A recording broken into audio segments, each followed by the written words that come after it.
Good morning.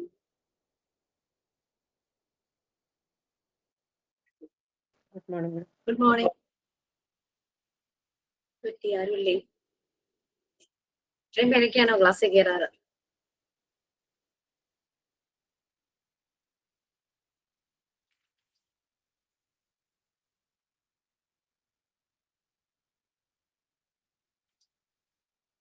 Yes.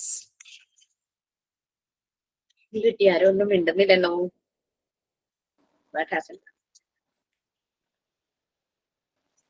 ചിലപ്പോ late ആയിട്ട് കയറായിരിക്കും മാം കുറച്ച് പേരോട്. No problem. Anyway, we can start. ആരെങ്കിലും prayer ready ആയിട്ടുണ്ടോ?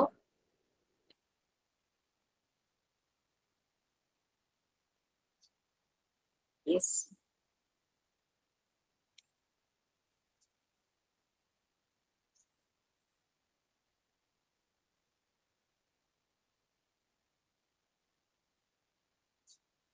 Anybody ready for prayer?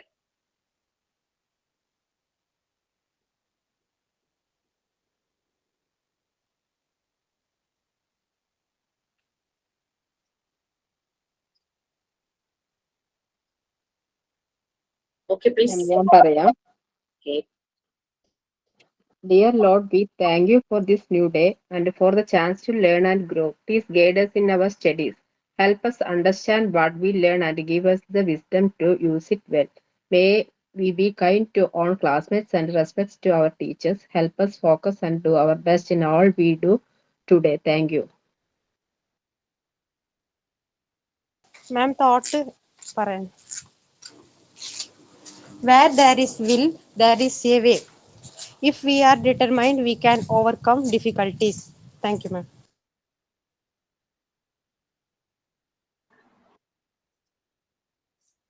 Okay, anything else നിങ്ങൾ ഷെയർ ചെയ്യാനുണ്ടോ?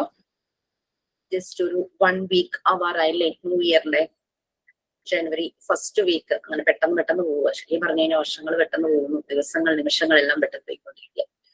സോ ഓരോ നിമിഷവും ആഘോഷിക്കാൻ എല്ലാവർക്കും കഴിയട്ടെ. അത് മാത്രമല്ല, നമ്മളുടെ ആഘോഷങ്ങൾ വേറൊരാളെ ബുദ്ധിമുട്ടിക്കുന്ന രീതിയിലും ആകരുത്. നന്മയും പ്രകാശവും പരത്തുന്ന രീതിയിലുള്ള ആഘോഷങ്ങൾ ആയിരിക്കട്ടെ. ഓക്കെ, നമ്മൾ കഴിഞ്ഞ ക്ലാസ്സിൽ മെന്റൽ ഹെൽത്ത് ആൻഡ് ഹൈജീൻ നമ്മൾ കംപ്ലീറ്റ് ചെയ്തു അല്ലെ? So yes, mental health and hygiene complete ചെയ്തു. നിങ്ങൾക്ക് മോക്ക് ടെസ്റ്റ് തരണം എന്ന് പറഞ്ഞു unit 1 and 2. Then psychological first aid എടുത്തോ അതോ എടുക്കാം എന്നാണോ പറഞ്ഞത്? ഇന്ന് അതിന്റെ PDF കിട്ടിയിരുന്നോ? മാം ഈ ചാപ്റ്ററിന്റെ തന്നെ ടെക്സ്റ്റിൽ ഇല്ലാത്ത കുറച്ച് കാര്യങ്ങൾ കൂടെ പറയാനുണ്ടെന്നാ പറഞ്ഞു മാം. അതാണ് സൈക്കോളജിക്കൽ ഫസ്റ്റ് എയ്ഡ് എന്ന് പറയുന്ന PFA എന്നുള്ളത്. അതിന്റെ PDF നിങ്ങൾക്ക് ഷെയർ ചെയ്തിരുന്നോ? ഒരു PDF സൈക്കോളജിക്കൽ ഫസ്റ്റ് എയ്ഡ് എന്ന് പറഞ്ഞ ചെയ്തിട്ടുണ്ടോ? ക്ലാസ് റൂമിൽ വന്നിട്ടുണ്ടോ ഒരു PDF? ഉണ്ടോ? ശ്രദ്ധിച്ചില്ലായിരുന്നു മാം. നമ്മൾ പറയാം. ഇല്ല എന്നാണോ തോന്നുന്നത്?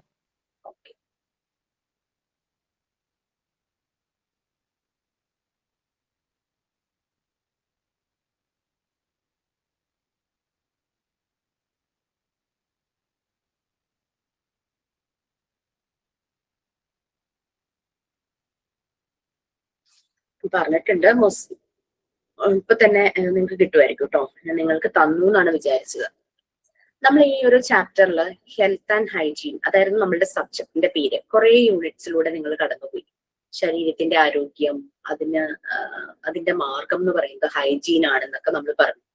നല്ല ഹൈജീൻ ആയിട്ടുള്ള നമ്മളുടെ ലൈഫ് സ്റ്റൈലും ഭക്ഷണ രീതിയും മാത്രമാണ് ശരിയായ ഒരു ആരോഗ്യത്തിലേക്ക് നമ്മളെ എത്തിക്കുള്ളൂ. നമ്മളൊരു ആക്ടിവിറ്റിയും പറഞ്ഞിട്ടുണ്ടായിരുന്നു, റൈറ്റ്? ഒരു 10 പേരെ മീറ്റ് ചെയ്തിട്ട് അത് പറഞ്ഞിരുന്നോ? ഒരു സർവേ പോലെ ചെയ്യാൻ. ഇല്ല മാം.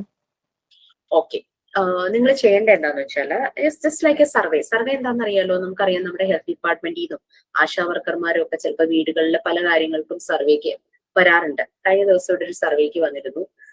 സെൻട്രൽ ഗവൺമെന്റ് ഇതാണെന്നാണ് അവർ പറഞ്ഞത്. അവർ പറഞ്ഞ സർവേക്ക് വന്നിട്ട് അവർ എത്ര മെമ്പേഴ്സ് ഉണ്ട്, കുട്ടികൾ എത്ര, അങ്ങനെയൊക്കെ ചോദിക്കുള്ളൂ. കോമൺ ആയിട്ടുള്ള കുറെ ക്വസ്റ്റ്യൻസ്. എന്നിട്ട് ഈ ഒരു വർഷത്തിനിടയ്ക്ക് ആർക്കെങ്കിലും എന്തെങ്കിലും അസുഖങ്ങൾ വന്നിട്ടുണ്ടോ, അതായിരുന്നു. അങ്ങനെയുള്ള കാര്യങ്ങളൊക്കെ ചോദിച്ചു. ചെറിയ കുട്ടികൾക്ക് വന്നിട്ടുണ്ടോ എന്ന് ഒരു സ്പെസിഫിക് ആയിട്ട് എടുത്ത് ചോദിച്ചിട്ടുണ്ടായിരുന്നു. അങ്ങനെ അത്രേ ഉള്ളൂ. അത്രയും ക്വസ്റ്റ്യൻസ് അവർ നോട്ട് ചെയ്തിട്ട് പോയി, കൂടുതലൊന്നും അവർക്ക് അറിയേണ്ടത്. പിന്നെ അതുപോലെ തന്നെ വേറൊരു സെൻട്രൽ ഗവൺമെന്റിൽ നിന്ന് വേറൊരു സർവേ ആണ്. ഹയർ സെക്കൻഡറി സ്കൂളിൽ പഠിക്കുന്ന ആരെങ്കിലും ഉണ്ടോ, ഉണ്ടെങ്കിൽ അവർക്ക് ഹയർ സെക്കൻഡറിക്ക് എത്ര ഫീസ് എല്ലാം കൂടെ ചേർത്ത് ഓവറോൾ ഫീസ് എത്ര അടയ്ക്കേണ്ട വന്നു, അങ്ങനെയൊക്കെയുള്ള രീതിയിൽ സർവേയും വന്നിട്ടുണ്ടായിരുന്നു. കോവിഡ് സമയത്തും അതിനുശേഷവും ഒക്കെ പല രീതിയിലുള്ള സർവേകൾ നടന്നിട്ടുണ്ടായിരുന്നു. നിങ്ങൾ ചെയ്യേണ്ട സർവേ എന്താണെന്ന് വെച്ച് കഴിഞ്ഞാല്, നിങ്ങളൊരു 10 പേരെ മീറ്റ് ചെയ്യാം ഓർ കോൾ, ഏതാണോ നേരിട്ട് കാണുന്നതാണ് ഏറ്റവും നല്ലത്. കാരണം സംസാരിക്കാൻ കുറച്ചുകൂടെ ഫേസ് ടു ഫേസ് കമ്മ്യൂണിക്കേഷൻ തന്നെയായിരിക്കും നല്ലത്. അപ്പൊ 10 പേരെ മീറ്റ് ചെയ്യും. 10 പേരെ മീറ്റ് ചെയ്യാന്ന് പറഞ്ഞാൽ 10 നമ്പർ തികയ്ക്കാൻ വേണ്ടിയിട്ട് ആരെങ്കിലൊക്കെ മീറ്റ് ചെയ്യാന്നുള്ളതല്ല. നമ്മൾ ഡിഫറെന്റ് സോഷ്യൽ ലെവൽസിൽ ജീവിക്കുന്നവരെയും പല ഏജ് കാറ്റഗറിയിലുള്ളവരെയും ആണ് മീറ്റ് ചെയ്യേണ്ടത്. അതായത് കൗമാരക്കാര്, യൂത്ത്, പിന്നെ വർക്കിംഗ് ലേഡീസ്, പിന്നെ ഹോം മേക്കേഴ്സ്, ജോലിക്ക് പോവാത്ത വീട്ടിലെ കാര്യങ്ങൾ നോക്കുന്ന ലേഡീസ് ഉണ്ടല്ലോ, you should respect home makers. അതുപോലെ തന്നെ 30+ കഴിഞ്ഞവര്, 40+ കഴിഞ്ഞവര്, റിട്ടയർ ആയവര്, ക്രോണിക് കണ്ടീഷൻസ് എന്തെങ്കിലും, അതായത് ഡയബറ്റിക്, പ്രഷർ, കൊളസ്ട്രോൾ, തൈറോയിഡ്, അങ്ങനെ എന്തെങ്കിലും ക്രോണിക് കണ്ടീഷൻസ് ഉള്ളവർ, അങ്ങനെ പല ലെവൽസിലുള്ള സോഷ്യൽ ലെവൽസിൽ ജീവിക്കുന്നവർ വേണം നമ്മൾ മീറ്റ് ചെയ്യാനായിട്ട്. ഇവരോട് 2 ചോദ്യങ്ങളാണ് നമ്മൾ ചോദിക്കേണ്ടത്. ഒന്നാമത്തെ ചോദ്യം, ഹെൽത്ത് എന്നതുകൊണ്ട് എന്താണ് അവർ ഉദ്ദേശിക്കുന്നത്? What is meant by health? According to them what is meant by health? അത് നമുക്ക് പറ്റുന്ന പോലെ നമ്മൾ ആ ഡേറ്റ, അവർ പറയുന്ന ഡീറ്റെയിൽസ് നമ്മൾ കളക്ട് ചെയ്യുക, എഴുതി വെച്ചിട്ടോ അങ്ങനെ എന്തെങ്കിലും കളക്ട് ചെയ്യുക. ഓക്കെ. പിന്നെ രണ്ടാമത് അവരോട് ചോദിക്കുന്ന ക്വസ്റ്റ്യൻ, ഹെൽത്തി ആയിരിക്കാൻ നിങ്ങൾ എന്തെല്ലാം സ്റ്റെപ്സ് ആണ് എടുക്കുന്നത്? ക്വസ്റ്റ്യൻസ് മനസ്സിലായോ? ഏതൊക്കെ 2 ക്വസ്റ്റ്യൻ ചോദിക്കണമെന്ന് മനസ്സിലായോ? What is meant by health? What all things you are doing for to be healthy? Healthy ആയിരിക്കാൻ നിങ്ങൾ എന്തെല്ലാമാണ് ചെയ്യുന്നത്? നിങ്ങൾക്ക് ക്വസ്റ്റ്യൻ ഞാൻ തരൂ കേട്ടോ. ഞാനിപ്പോ പറഞ്ഞേ ഉള്ളൂ, ഡേറ്റ കളക്ട് ചെയ്ത് വെച്ചോളൂ, എന്നിട്ട് പ്രിപ്പയർ ചെയ്ത് വെക്കും. എന്നിട്ട് നിങ്ങൾ ചെയ്യേണ്ടത്, ഇപ്പൊ നമ്മൾ 10 പേരുടെ ഡേറ്റ, 10 എന്നുള്ളതൊരു നമ്പർ പറഞ്ഞതാ, അതിൽ കൂടുതൽ നിങ്ങൾക്ക് അപ്രോച്ച് ചെയ്യണമെങ്കിൽ അപ്രോച്ച് ചെയ്യാം, ദാറ്റ്സ് അപ് ടു യു.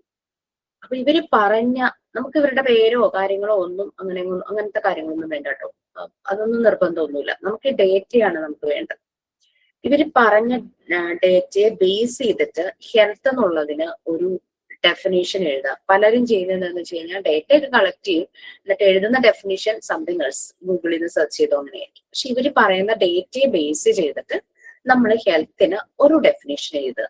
അതൊരു പാരഗ്രാഫോ അല്ലെങ്കിൽ ഒരു 2-3 സെന്റൻസോ ആയാലും കുഴപ്പമില്ല. കുറേ പേപ്പറിൽ ഇങ്ങനെ എസ്സേ പോലെ എഴുതി വെക്കേണ്ട യാതൊരു ആവശ്യമില്ല. നമ്മളുടെ വർക്ക് എന്ന് പറഞ്ഞു കഴിഞ്ഞാൽ ആ പോയിന്റിനെ ഫോക്കസ് ചെയ്തിട്ടുള്ളതായിരിക്കണം. കുറേ എഴുതി വെച്ചു എന്ന് കരുതി അതിൽ കണ്ടന്റ് ഉണ്ടാവണമെന്നില്ലല്ലോ. അപ്പൊ അങ്ങനെ എഴുതും. പിന്നെ ഹെൽത്തി ആയിരിക്കാൻ എന്തെല്ലാം സ്റ്റെപ്സ് ആണ് അവർ എടുക്കുന്നത്, അതിനെ ബേസ് ചെയ്തിട്ട് അതിനും എഴുതാം. അതും നിങ്ങൾക്ക് പാരഗ്രാഫായിട്ട് എഴുതാം, അല്ലെങ്കിൽ ഇങ്ങനെ ബുള്ളറ്റ് പോയിന്റ്സ് പോലെ എഴുതാം, അല്ലെങ്കിൽ 1, 2, 3 നമ്പർ ഇട്ട് അങ്ങനെ ഓരോരോ പോയിന്റ്സ് ആയിട്ട് അങ്ങനെ എഴുതാം. It's up to you. അപ്പൊ നമ്മളിപ്പോ പല ഏജ് കാറ്റഗറി, ഇപ്പൊ യൂത്ത്, അഡോളസൻസ് എന്നൊക്കെ പറയുമ്പോൾ 18 ഇയേഴ്സ് ഒക്കെ കഴിയുന്നവരാണെങ്കിൽ ഡെഫിനറ്റ്ലി അവര് ജിമ്മിലൊക്കെ പോകും, അല്ലെങ്കിൽ എന്തെങ്കിലും രീതിയിലുള്ള ഒരു ആക്ടിവിറ്റീസ് ഒക്കെ അവർക്ക് ഉണ്ടാകും. ക്രോണിക് കണ്ടീഷൻസ്, ഈ ഷുഗർ അങ്ങനത്തെ കാര്യങ്ങൾ അങ്ങനെയൊക്കെ ഉള്ളവരൊക്കെ ആണെങ്കിൽ അവർക്ക് അവരുടേതായ ചില ഹെൽത്തി ഹാബിറ്റ്സും, കാരണം അവർക്ക് ഭക്ഷണത്തിൽ കൺട്രോളും അങ്ങനെയൊക്കെ ഉണ്ടാവുമല്ലോ. അങ്ങനെ അവരവരുടെ കുറെ കാര്യങ്ങൾ ഷെയർ ചെയ്യും.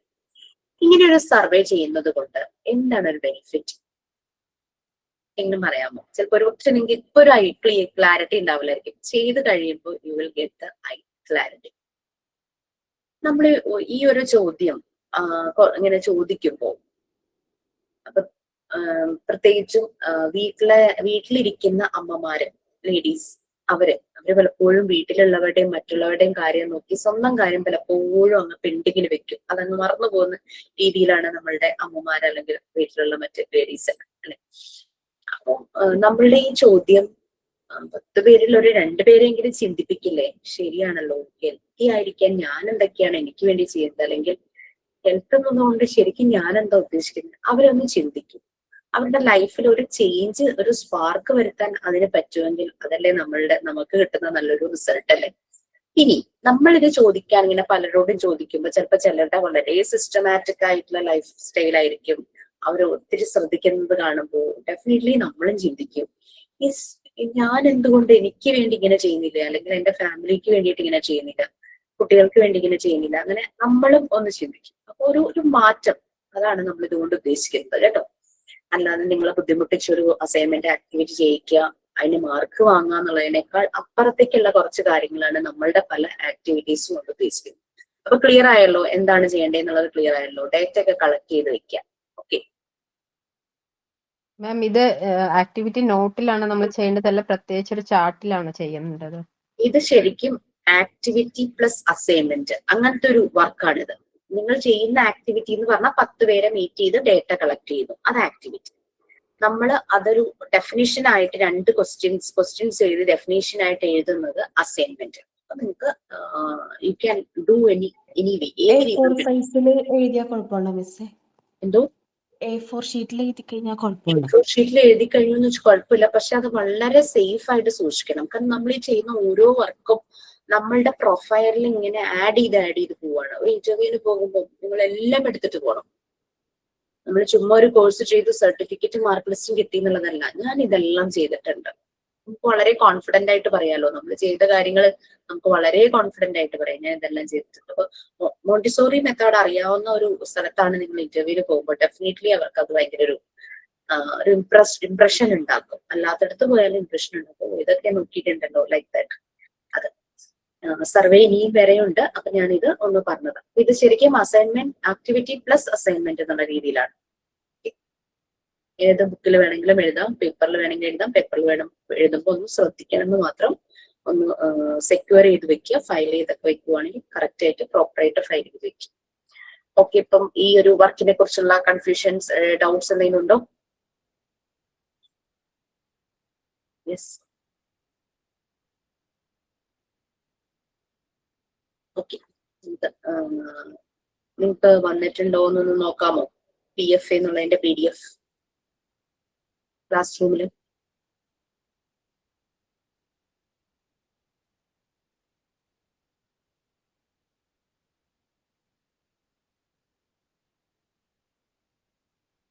ഉണ്ടോ? വന്നിട്ടുണ്ടോ?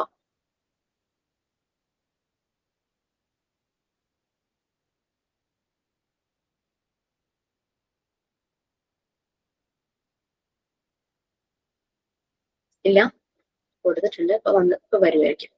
ഓക്കെ, നമ്മള് ഈ ഒരു ചാപ്റ്ററിൽ ഹെൽത്ത് ആൻഡ് ഹൈജീന് നമ്മൾ കുറെ കാര്യങ്ങൾ അങ്ങനെ പറഞ്ഞു അല്ലെ. കുട്ടികൾക്ക് വരാൻ ചാൻസ് ഉള്ള കോമൺ ചൈൽഡ്ഹുഡ് ഡിസീസസ്, അതിന് വേണ്ടുന്ന പ്രിക്വേഷൻസ്, പ്രിവെൻഷൻ, ഇതെല്ലാം എന്തെല്ലാം ചെയ്യണം, അങ്ങനെയുള്ള കാര്യങ്ങളെല്ലാം നമ്മൾ പറഞ്ഞിട്ടുണ്ടായിരുന്നു. പിന്നെ അതുപോലെ തന്നെ കുട്ടികളുടെ വെൽഫെയറിന് വേണ്ടിയിട്ട് ഫ്രം ഗവൺമെന്റ് സൈഡ് അങ്ങനെ കാര്യങ്ങൾ എന്തൊക്കെയാണ്, അങ്ങനെയുള്ളതെല്ലാ കാര്യങ്ങളും നമ്മൾ പറഞ്ഞിട്ടുണ്ടായിരുന്നു.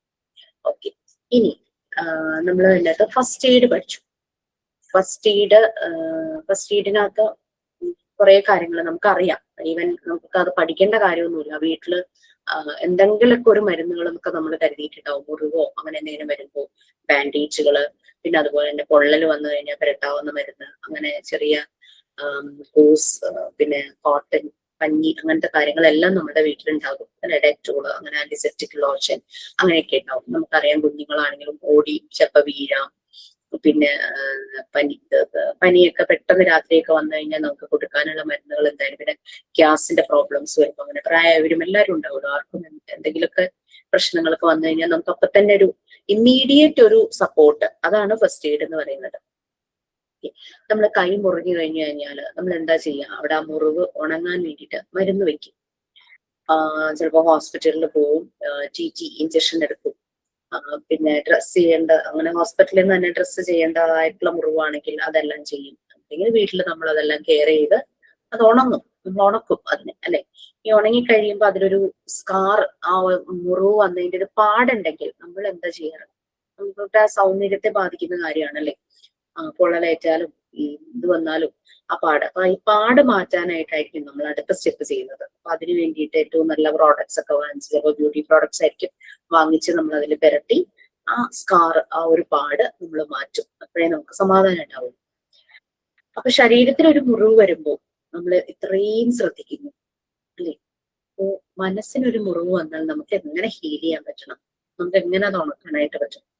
അതാണ് നമ്മൾ നെക്സ്റ്റ് ടോപ്പിക് വരുന്നത്. നമ്മുടെ ഈ ഒരു മെന്റൽ ഹെൽത്ത് ആൻഡ് ഹൈജീൻ ചെയ്തപ്പോൾ എനിക്ക് തോന്നി ഈ ഒരു ടോപ്പിക്കും കൂടെ നിങ്ങൾ പഠിക്കുന്നത് നന്നായിരിക്കും. ഒരു ഡിഗ്രി കോഴ്സിന്റെ ഒരു ടോപ്പിക്കാണ് സൈക്കോളജിയുടെ മറ്റും.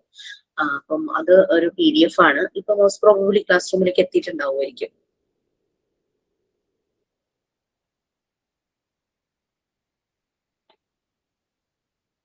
ജസ്റ്റ് ആരെങ്കിലും ഒന്ന് ചെക്ക് ചെയ്യാമോ? എനിക്ക് ആക്സസ് ഇല്ലാത്തതുകൊണ്ടാണേ.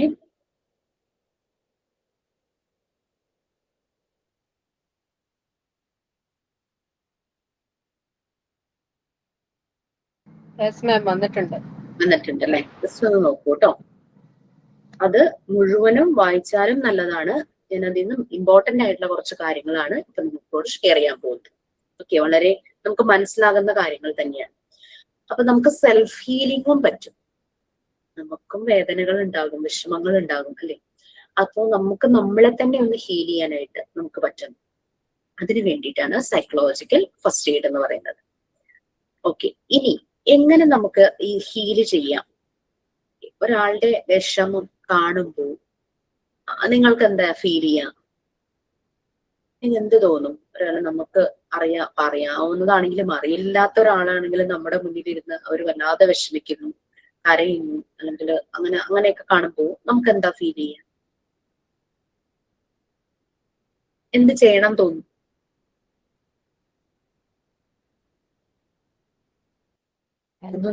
തോന്നും. എന്തോ മെന്റലി സപ്പോർട്ട് ചെയ്യണമെന്ന് തോന്നും. അവരെ മെന്റലി നമുക്ക് സപ്പോർട്ട് ചെയ്യണം തോന്നും, അല്ലെ? നമുക്ക് അവരെ സപ്പോർട്ട് ചെയ്യണം തോന്നും. ഈവൻ നമ്മളുടെ വളരെ അടുത്തൊരു സുഹൃത്തോ റിലേറ്റീവോ ആണെന്ന് വിചാരിക്കാം. നമ്മൾ സ്ഥിരം കാണാറുണ്ട്, സംസാരിക്കാറുണ്ട്, അല്ലെ? നേരിട്ട് കണ്ടു. അപ്പൊ പെട്ടെന്ന് ആളുടെ മുഖം വല്ലാതെ വാടിയിരിക്കുന്നു. സാധാരണയുള്ള ഒരു രീതിയല്ല കാണുന്നത്. ഭയങ്കര ഒരു വല്ലാതെ ഡൗൺ ആയിട്ടിരിക്കും. അപ്പൊ നമ്മൾ ചോദിക്കും എന്ത് പറ്റി, എന്താന്ന് ചോദിക്കും, അല്ലെ? ചിലപ്പോ ആള് അങ്ങനെ ഒരു ചോദ്യം പ്രതീക്ഷിച്ചിരിക്കുകയായിരിക്കും ഓപ്പൺ അപ്പ് ആകാൻ വേണ്ടിയിട്ട്. അപ്പൊ അവരവരുടെ വിഷമങ്ങളെല്ലാം പറഞ്ഞു കഴിയുമ്പോൾ അവരുടെ ഒരു ഹെവിനെസ് ഉണ്ടായിരുന്നത് അങ്ങ് ലൈറ്റ് ആവും. നമുക്കാണെങ്കിലും അങ്ങനെയാണല്ലേ, എല്ലാം ഒന്ന് തുറന്നു പറഞ്ഞു കഴിയുമ്പോൾ അതങ്ങോട്ട് നമ്മളങ്ങ് ഭയങ്കര ലൈറ്റ് ആവും. ഇനി അതും മാത്രല്ല, ചിലപ്പോ നമ്മൾ ഫോണിലൂടെ ചിലരോട് സംസാരിക്കും. സ്ഥിരമായി സംസാരിക്കുന്ന ഒരാളാണെങ്കിൽ സംസാരിക്കുമ്പോൾ ശബ്ദത്തിലൊരു മാറ്റം വന്നു കഴിഞ്ഞാൽ നമ്മൾ പറയില്ലേ എന്ത് പറ്റി, നമ്മൾ ചോദിക്കും എന്ത് പറ്റി, ശബ്ദം വല്ലാതിരിക്കുന്നില്ല. നമ്മൾ ആളെ കാണുന്നില്ല, പക്ഷെ ആ ശബ്ദത്തിന്റെ ഡിഫറൻസ് തന്നെ നമുക്ക് മനസ്സിലായി എന്തോ ഒരു പ്രശ്നത്തിലാണെന്നുള്ളത്. ഇപ്പം നമ്മളോട് ഷെയർ ചെയ്യാൻ പറ്റുന്ന രീതിയിലുള്ള സ്പേസ് ഉണ്ടെങ്കിൽ ഡെഫിനറ്റ്ലി അവര് ഷെയർ ചെയ്യും. ഞാൻ ഓരോ ദിവസവും ഇങ്ങനെ, എന്റെ മോള് +2 ഒരു ബോർഡിങ്ങിൽ നിന്നാണ് പഠിച്ചത്, കാഞ്ഞിരപ്പള്ളിയില് ആനക്കൽ. ഞാൻ അങ്ങോട്ടുള്ള യാത്രയായിരുന്നു. വൈറ്റില, ഞാൻ പറവൂരിന്ന് വൈറ്റില വരെ ബസ്സിൽ ചെന്നു. അവിടെ ഹാപ്പിന്ന് ഞാൻ ഒരു പാലാ ബസ്സിൽ കയറി. പിന്നെ അവിടെ നിന്ന് ഇരാറ്റുപേട്ട കാഞ്ഞിരപ്പള്ളി അങ്ങനെ പോകാനായിരുന്നു. അങ്ങനെ കയറി ബസ്സിൽ ഞാൻ കയറി ചെന്നപ്പോഴേക്കും ഓൾമോസ്റ്റ് ബസ്സൊക്കെ ഇങ്ങനെ ഫിൽ ആയിട്ടുണ്ട്. അപ്പോ 2 പേരുടെ സീറ്റിൽ ഒരു പെൺകുട്ടി വിൻഡോ സൈഡിൽ ഇരിക്കുന്നു. അപ്പൊ ഞാൻ അവിടെ ഇരുന്നു. അപ്പൊ നമ്മള് സാധാരണ അങ്ങനെ വേറൊരാളെ സംസാരിക്കുന്ന അങ്ങനെ ശ്രദ്ധിക്കില്ല. പക്ഷെ ഈ കുട്ടിക്ക് ഇങ്ങനെ കണ്ടിന്യൂസ് കോൾ ഇങ്ങനെ വരുന്നു. ഈ കുട്ടി ഭയങ്കര ടെൻഷനില്ല. കാരണം നമ്മളുടെ അടുത്തിരിക്കുന്നത് പ്രൈവറ്റ് ബസ്സാ, സ്പേസ് കുറവാ. ഇവൻ സീറ്റൊക്കെ തന്നെയാണെങ്കിൽ ശരിക്കും നമ്മളങ്ങ് ഇടിച്ചിരിക്കണ പോലെ ഇരിക്കേണ്ട വരും, ആ രീതിയിലുള്ള. അപ്പൊ ഇങ്ങനെ നമുക്ക് ഫീൽ ചെയ്യും, ഇവരുടെ ബോഡിയുടെ ഈ ടെമ്പറേച്ചർ ഡിഫറൻസ് നമുക്ക് ഫീൽ ചെയ്യും നമ്മളെ മുട്ടിയിരിക്കുമ്പോഴേക്കും. ഈ കുട്ടി ഭയങ്കര ടെൻഷന്റെ പറയുന്നുണ്ട്, അറിയില്ല, എനിക്ക് രാവിലെ ഫോൺ വന്നതാണ്, ഹോസ്പിറ്റലിലേക്ക് കൊണ്ടുപോവുകയാണെന്ന് പറഞ്ഞു, ഞാനിപ്പോ പോയിക്കൊണ്ടിരിക്കുവാണ്, അങ്ങനെ ഇങ്ങനെയൊക്കെ പറഞ്ഞിട്ട് ഇങ്ങനെ സംസാരിച്ചുകൊണ്ടിരിക്കുക. ചെറിയൊരു പെൺകുട്ടിയെ കൂടി വന്നത് ഒരു 20+, 23, 24 ആ ഒരു ഏജ്. അങ്ങനെ കുറെ ഇങ്ങനെ കഴിഞ്ഞപ്പോ ഇതിനിങ്ങനെ കണ്ടിന്യൂസ് കോള് വരുവാണ്, അങ്ങനെ വന്നുകൊണ്ടേയിരിക്കുക. അപ്പം ഈ കുറച്ച് കഴിഞ്ഞപ്പോഴേക്കും അതിന്റെ അമ്മ വിളിച്ചു. അതുവരെ അങ്കിളായിരുന്നു വിളിച്ചുകൊണ്ടിരുന്നത്. അതിന്റെ അമ്മ വിളിച്ചു എന്താ പറഞ്ഞതെന്ന് നമുക്കറിയില്ലല്ലോ.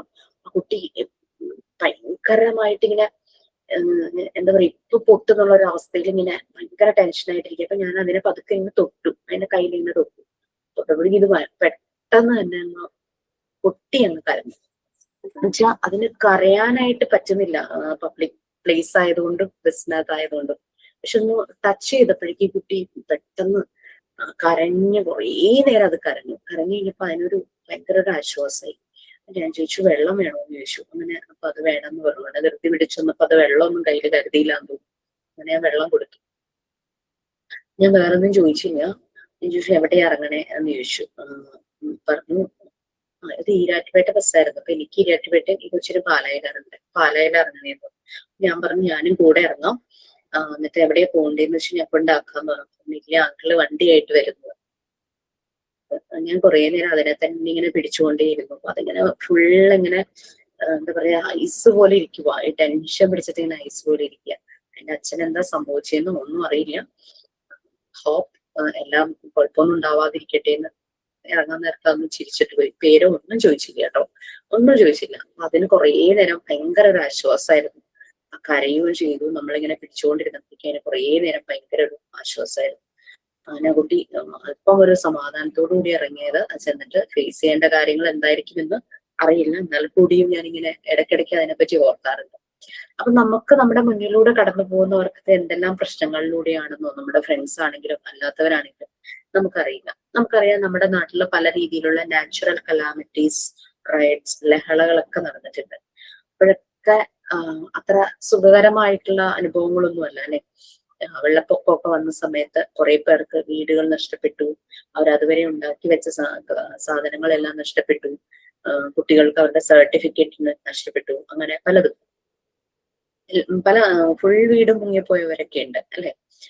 ഈവൻ പകുതി വെള്ളം കയറിയവർക്കും നഷ്ടങ്ങൾ തന്നെയായിരുന്നു. പല രീതിയിലുള്ള നഷ്ടങ്ങൾ സംഭവിച്ച ഒരു സമയം ഉണ്ടായിരുന്നു. അതുപോലെ ഉരുൾപൊട്ടൽ വരുമ്പോൾ ഹൈ റേഞ്ചിലൊക്കെ ഭയങ്കര പ്രശ്നമാണ്. മണ്ണിടിച്ചിലും ഉരുൾപൊട്ടലൊക്കെ വരും അല്ലെ. പിന്നെ നമുക്കറിയാം സുനാമി വന്ന സമയത്ത്, പിന്നെ ഇങ്ങനെയൊക്കെ നോക്കുമ്പോൾ വാറൊക്കെ വരുമ്പോൾ, യുദ്ധമൊക്കെ വരുമ്പോഴും ഇതുപോലുള്ള ബുദ്ധിമുട്ടുകളും ഉണ്ടാവും അല്ലെ. അപ്പൊ ഇങ്ങനെയുള്ള ഡിസാസ്റ്റർ, ഇങ്ങനെയുള്ള അപകടങ്ങൾ അല്ലെങ്കിൽ ആക്സിഡൻസ് അങ്ങനെ പലതും ഫേസ് ചെയ്യുന്ന ആളുകൾക്ക് അവർക്ക് ചിലപ്പോൾ അതിൽ നിന്നൊക്കെ സർവൈവ് ചെയ്ത് വരുന്നവരുണ്ടാവും. ചിലപ്പോൾ ഒരു ഫാമിലിയിൽ ഒരാൾ മാത്രം രക്ഷപ്പെട്ടിട്ടുണ്ടാകും, ബാക്കിയുള്ളവരെല്ലാം നഷ്ടപ്പെട്ടിട്ടുണ്ടാകും. അപ്പൊ അവരുടെയൊക്കെ അവസ്ഥ ഭയങ്കര വിഷമകരമായ ഒരു അവസ്ഥയായിരിക്കും. അപ്പൊ എങ്ങനെ നമുക്ക് ഇങ്ങനെയുള്ളവരെ ഹീൽ ചെയ്യാം എന്നുള്ളതാണ്. ഫ്ലഡിന്റെ സമയത്തൊക്കെ ഇതുപോലെ കുറെ പേര് വോളണ്ടിയേഴ്സ് ആയിട്ട് പോയിട്ടുണ്ടായിരുന്നു. കാരണം എല്ലാം നഷ്ടപ്പെട്ട് ഒരു ഏതെങ്കിലും ക്യാമ്പിൽ കഴിയുന്നവരായിരിക്കാം. അവരെ സപ്പോർട്ട് ചെയ്യുക, മെന്റലി സപ്പോർട്ട് ചെയ്യുക എന്നുള്ളത് തന്നെയാണ് ശരിക്കും ഇങ്ങനെ വോളണ്ടിയേഴ്സ് ആയിട്ട് പോയ അവരുടെ ഉദ്ദേശം. അപ്പൊ ഇത് ശരിക്കും ഒരു പ്രൊഫഷണലി ക്വാളിഫൈഡ് ആയിട്ടുള്ള ആൾക്കാർക്ക് മാത്രമല്ല PFA കൊടുക്കാനായിട്ട് പറ്റുന്നത്. PFA കൊടുക്കാൻ പറ്റുന്ന ഒരു വ്യക്തി വളരെ കാമായിരിക്കണം, പേഷ്യൻസ് ഉള്ള ഒരാളായിരിക്കണം അല്ലെ. അയാൾക്ക് മറ്റുള്ളവരെ ജഡ്ജ് ചെയ്യരുത്, വിധിക്കുന്ന ഒരാളാവരുത്. അവരുടെ കഥകൾ കേൾക്കുമ്പോൾ ഇത്രയേ ഉള്ളൂ, ഇതിനേക്കാൾ വലിയതൊക്കെ സംഭവിച്ച ആളാണ് ഞാൻ എന്നും പറഞ്ഞ് നമ്മുടെ ഓൺ സ്റ്റോറി അവരോട് പറയുക എന്നുള്ളതല്ല. ഓരോ ആളുകൾക്കും അവരുടെ വേദനകളും വിഷമങ്ങളും അവരെ സംബന്ധിച്ച് അത് വലുത് തന്നെയാണ്, നിസ്സാരമല്ല. നമ്മൾ ഒരിക്കലും അതിനെ നിസ്സാരമായിട്ട് കാണണ്ട. നമ്മൾ കേൾക്കുമ്പോൾ തോന്നുന്നു ഇത്രേ ഉള്ളൂ എന്ന് തോന്നിയാൽ പോലും നമ്മൾ ഒരിക്കലും അത് പ്രകടിപ്പിക്കരുത്. അവരെ റെസ്പെക്ട് ചെയ്തുകൊണ്ട് നമ്മൾ ഹൃദയം കൊണ്ട് തന്നെ അവരെ കേൾക്കുക എന്നുള്ളതാണ്. ഓക്കെ, അപ്പൊ നമുക്ക് PFAയിലേക്ക് കിടക്കാം. യെസ്, ആർക്കെങ്കിലും പറയണം? നമ്രത എന്തെങ്കിലും പറയണ്ടോ? യെസ്,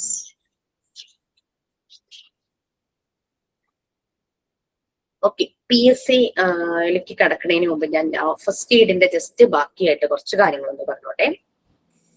നമുക്ക് ഫസ്റ്റ് എയ്ഡ് എടുത്താരാ? ഫസ്റ്റ് എയ്ഡ് ആരാന്ന് വെച്ചേ? അപർണം. Okay fine. ഇപ്പൊ ടീച്ചർ കുറെ കാര്യങ്ങൾ നിങ്ങൾക്ക് പറഞ്ഞു തന്നിട്ടുണ്ടാവും അല്ലെ. നമ്മൾ കോവിഡ് സമയത്ത് നമ്മൾ പ്രിവെന്റീവ് മെഷർ എന്നുള്ള രീതിയിൽ യൂസ് ചെയ്തിരുന്നത് എന്തൊക്കെയായിരുന്നു? നമ്രത ഒന്ന് മ്യൂട്ട് ചെയ്യാമോ? നമ്രത അത് ഫോൺ ഇതായതുകൊണ്ട് മാം. ആണോ? Okay, no problem. അപ്പൊ അത് ചെയ്താൽ മതി. ഓക്കെ, ഞാൻ വിചാരിച്ചു ആദ്യം എന്തോ പറയാനാ. ഓക്കെ, കോവിഡ് സമയത്ത് നമ്മൾ യൂസ് ചെയ്ത പ്രിവെന്റീവ് മെഷേഴ്സ് എന്തൊക്കെയായിരുന്നു? ഹാൻഡ് വാഷ്, മാസ്ക് യൂസ് ചെയ്തിട്ടുണ്ടായിരുന്നു, ഹാൻഡ് വാഷ്. നമ്മുടെ വീടിനകത്തിരുന്നവർക്ക് തൽക്കാലം അതൊക്കെ തന്നെ മതിയായിരുന്നു അല്ലെ. ഹാൻഡ് വാഷ്, മാസ്ക്, അങ്ങനത്തെ കാര്യങ്ങളൊക്കെ മതിയായിരുന്നു. ഓക്കെ, ഒരു മിനിറ്റ് തരും.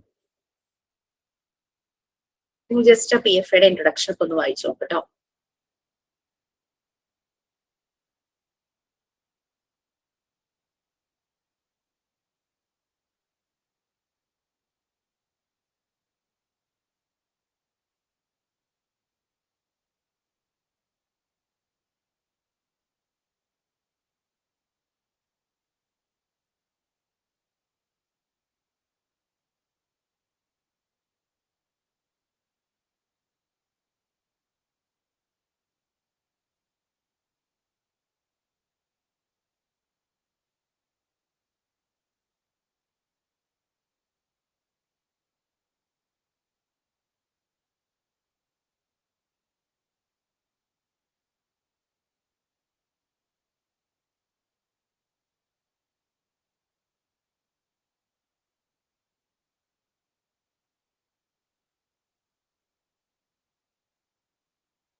യെസ്, നമ്മള് കോവിഡിന്റെ കാര്യം പറഞ്ഞില്ല. അപ്പൊ വീടിനകത്തിരിക്കുന്നവർ അല്ലെങ്കിൽ ജസ്റ്റ് ഒന്ന് പുറത്തേക്ക് ഇറങ്ങാൻ നമുക്ക് ഈ പറഞ്ഞ മാസ്ക് പല ടൈപ്പ് ഉണ്ടായിരുന്നു.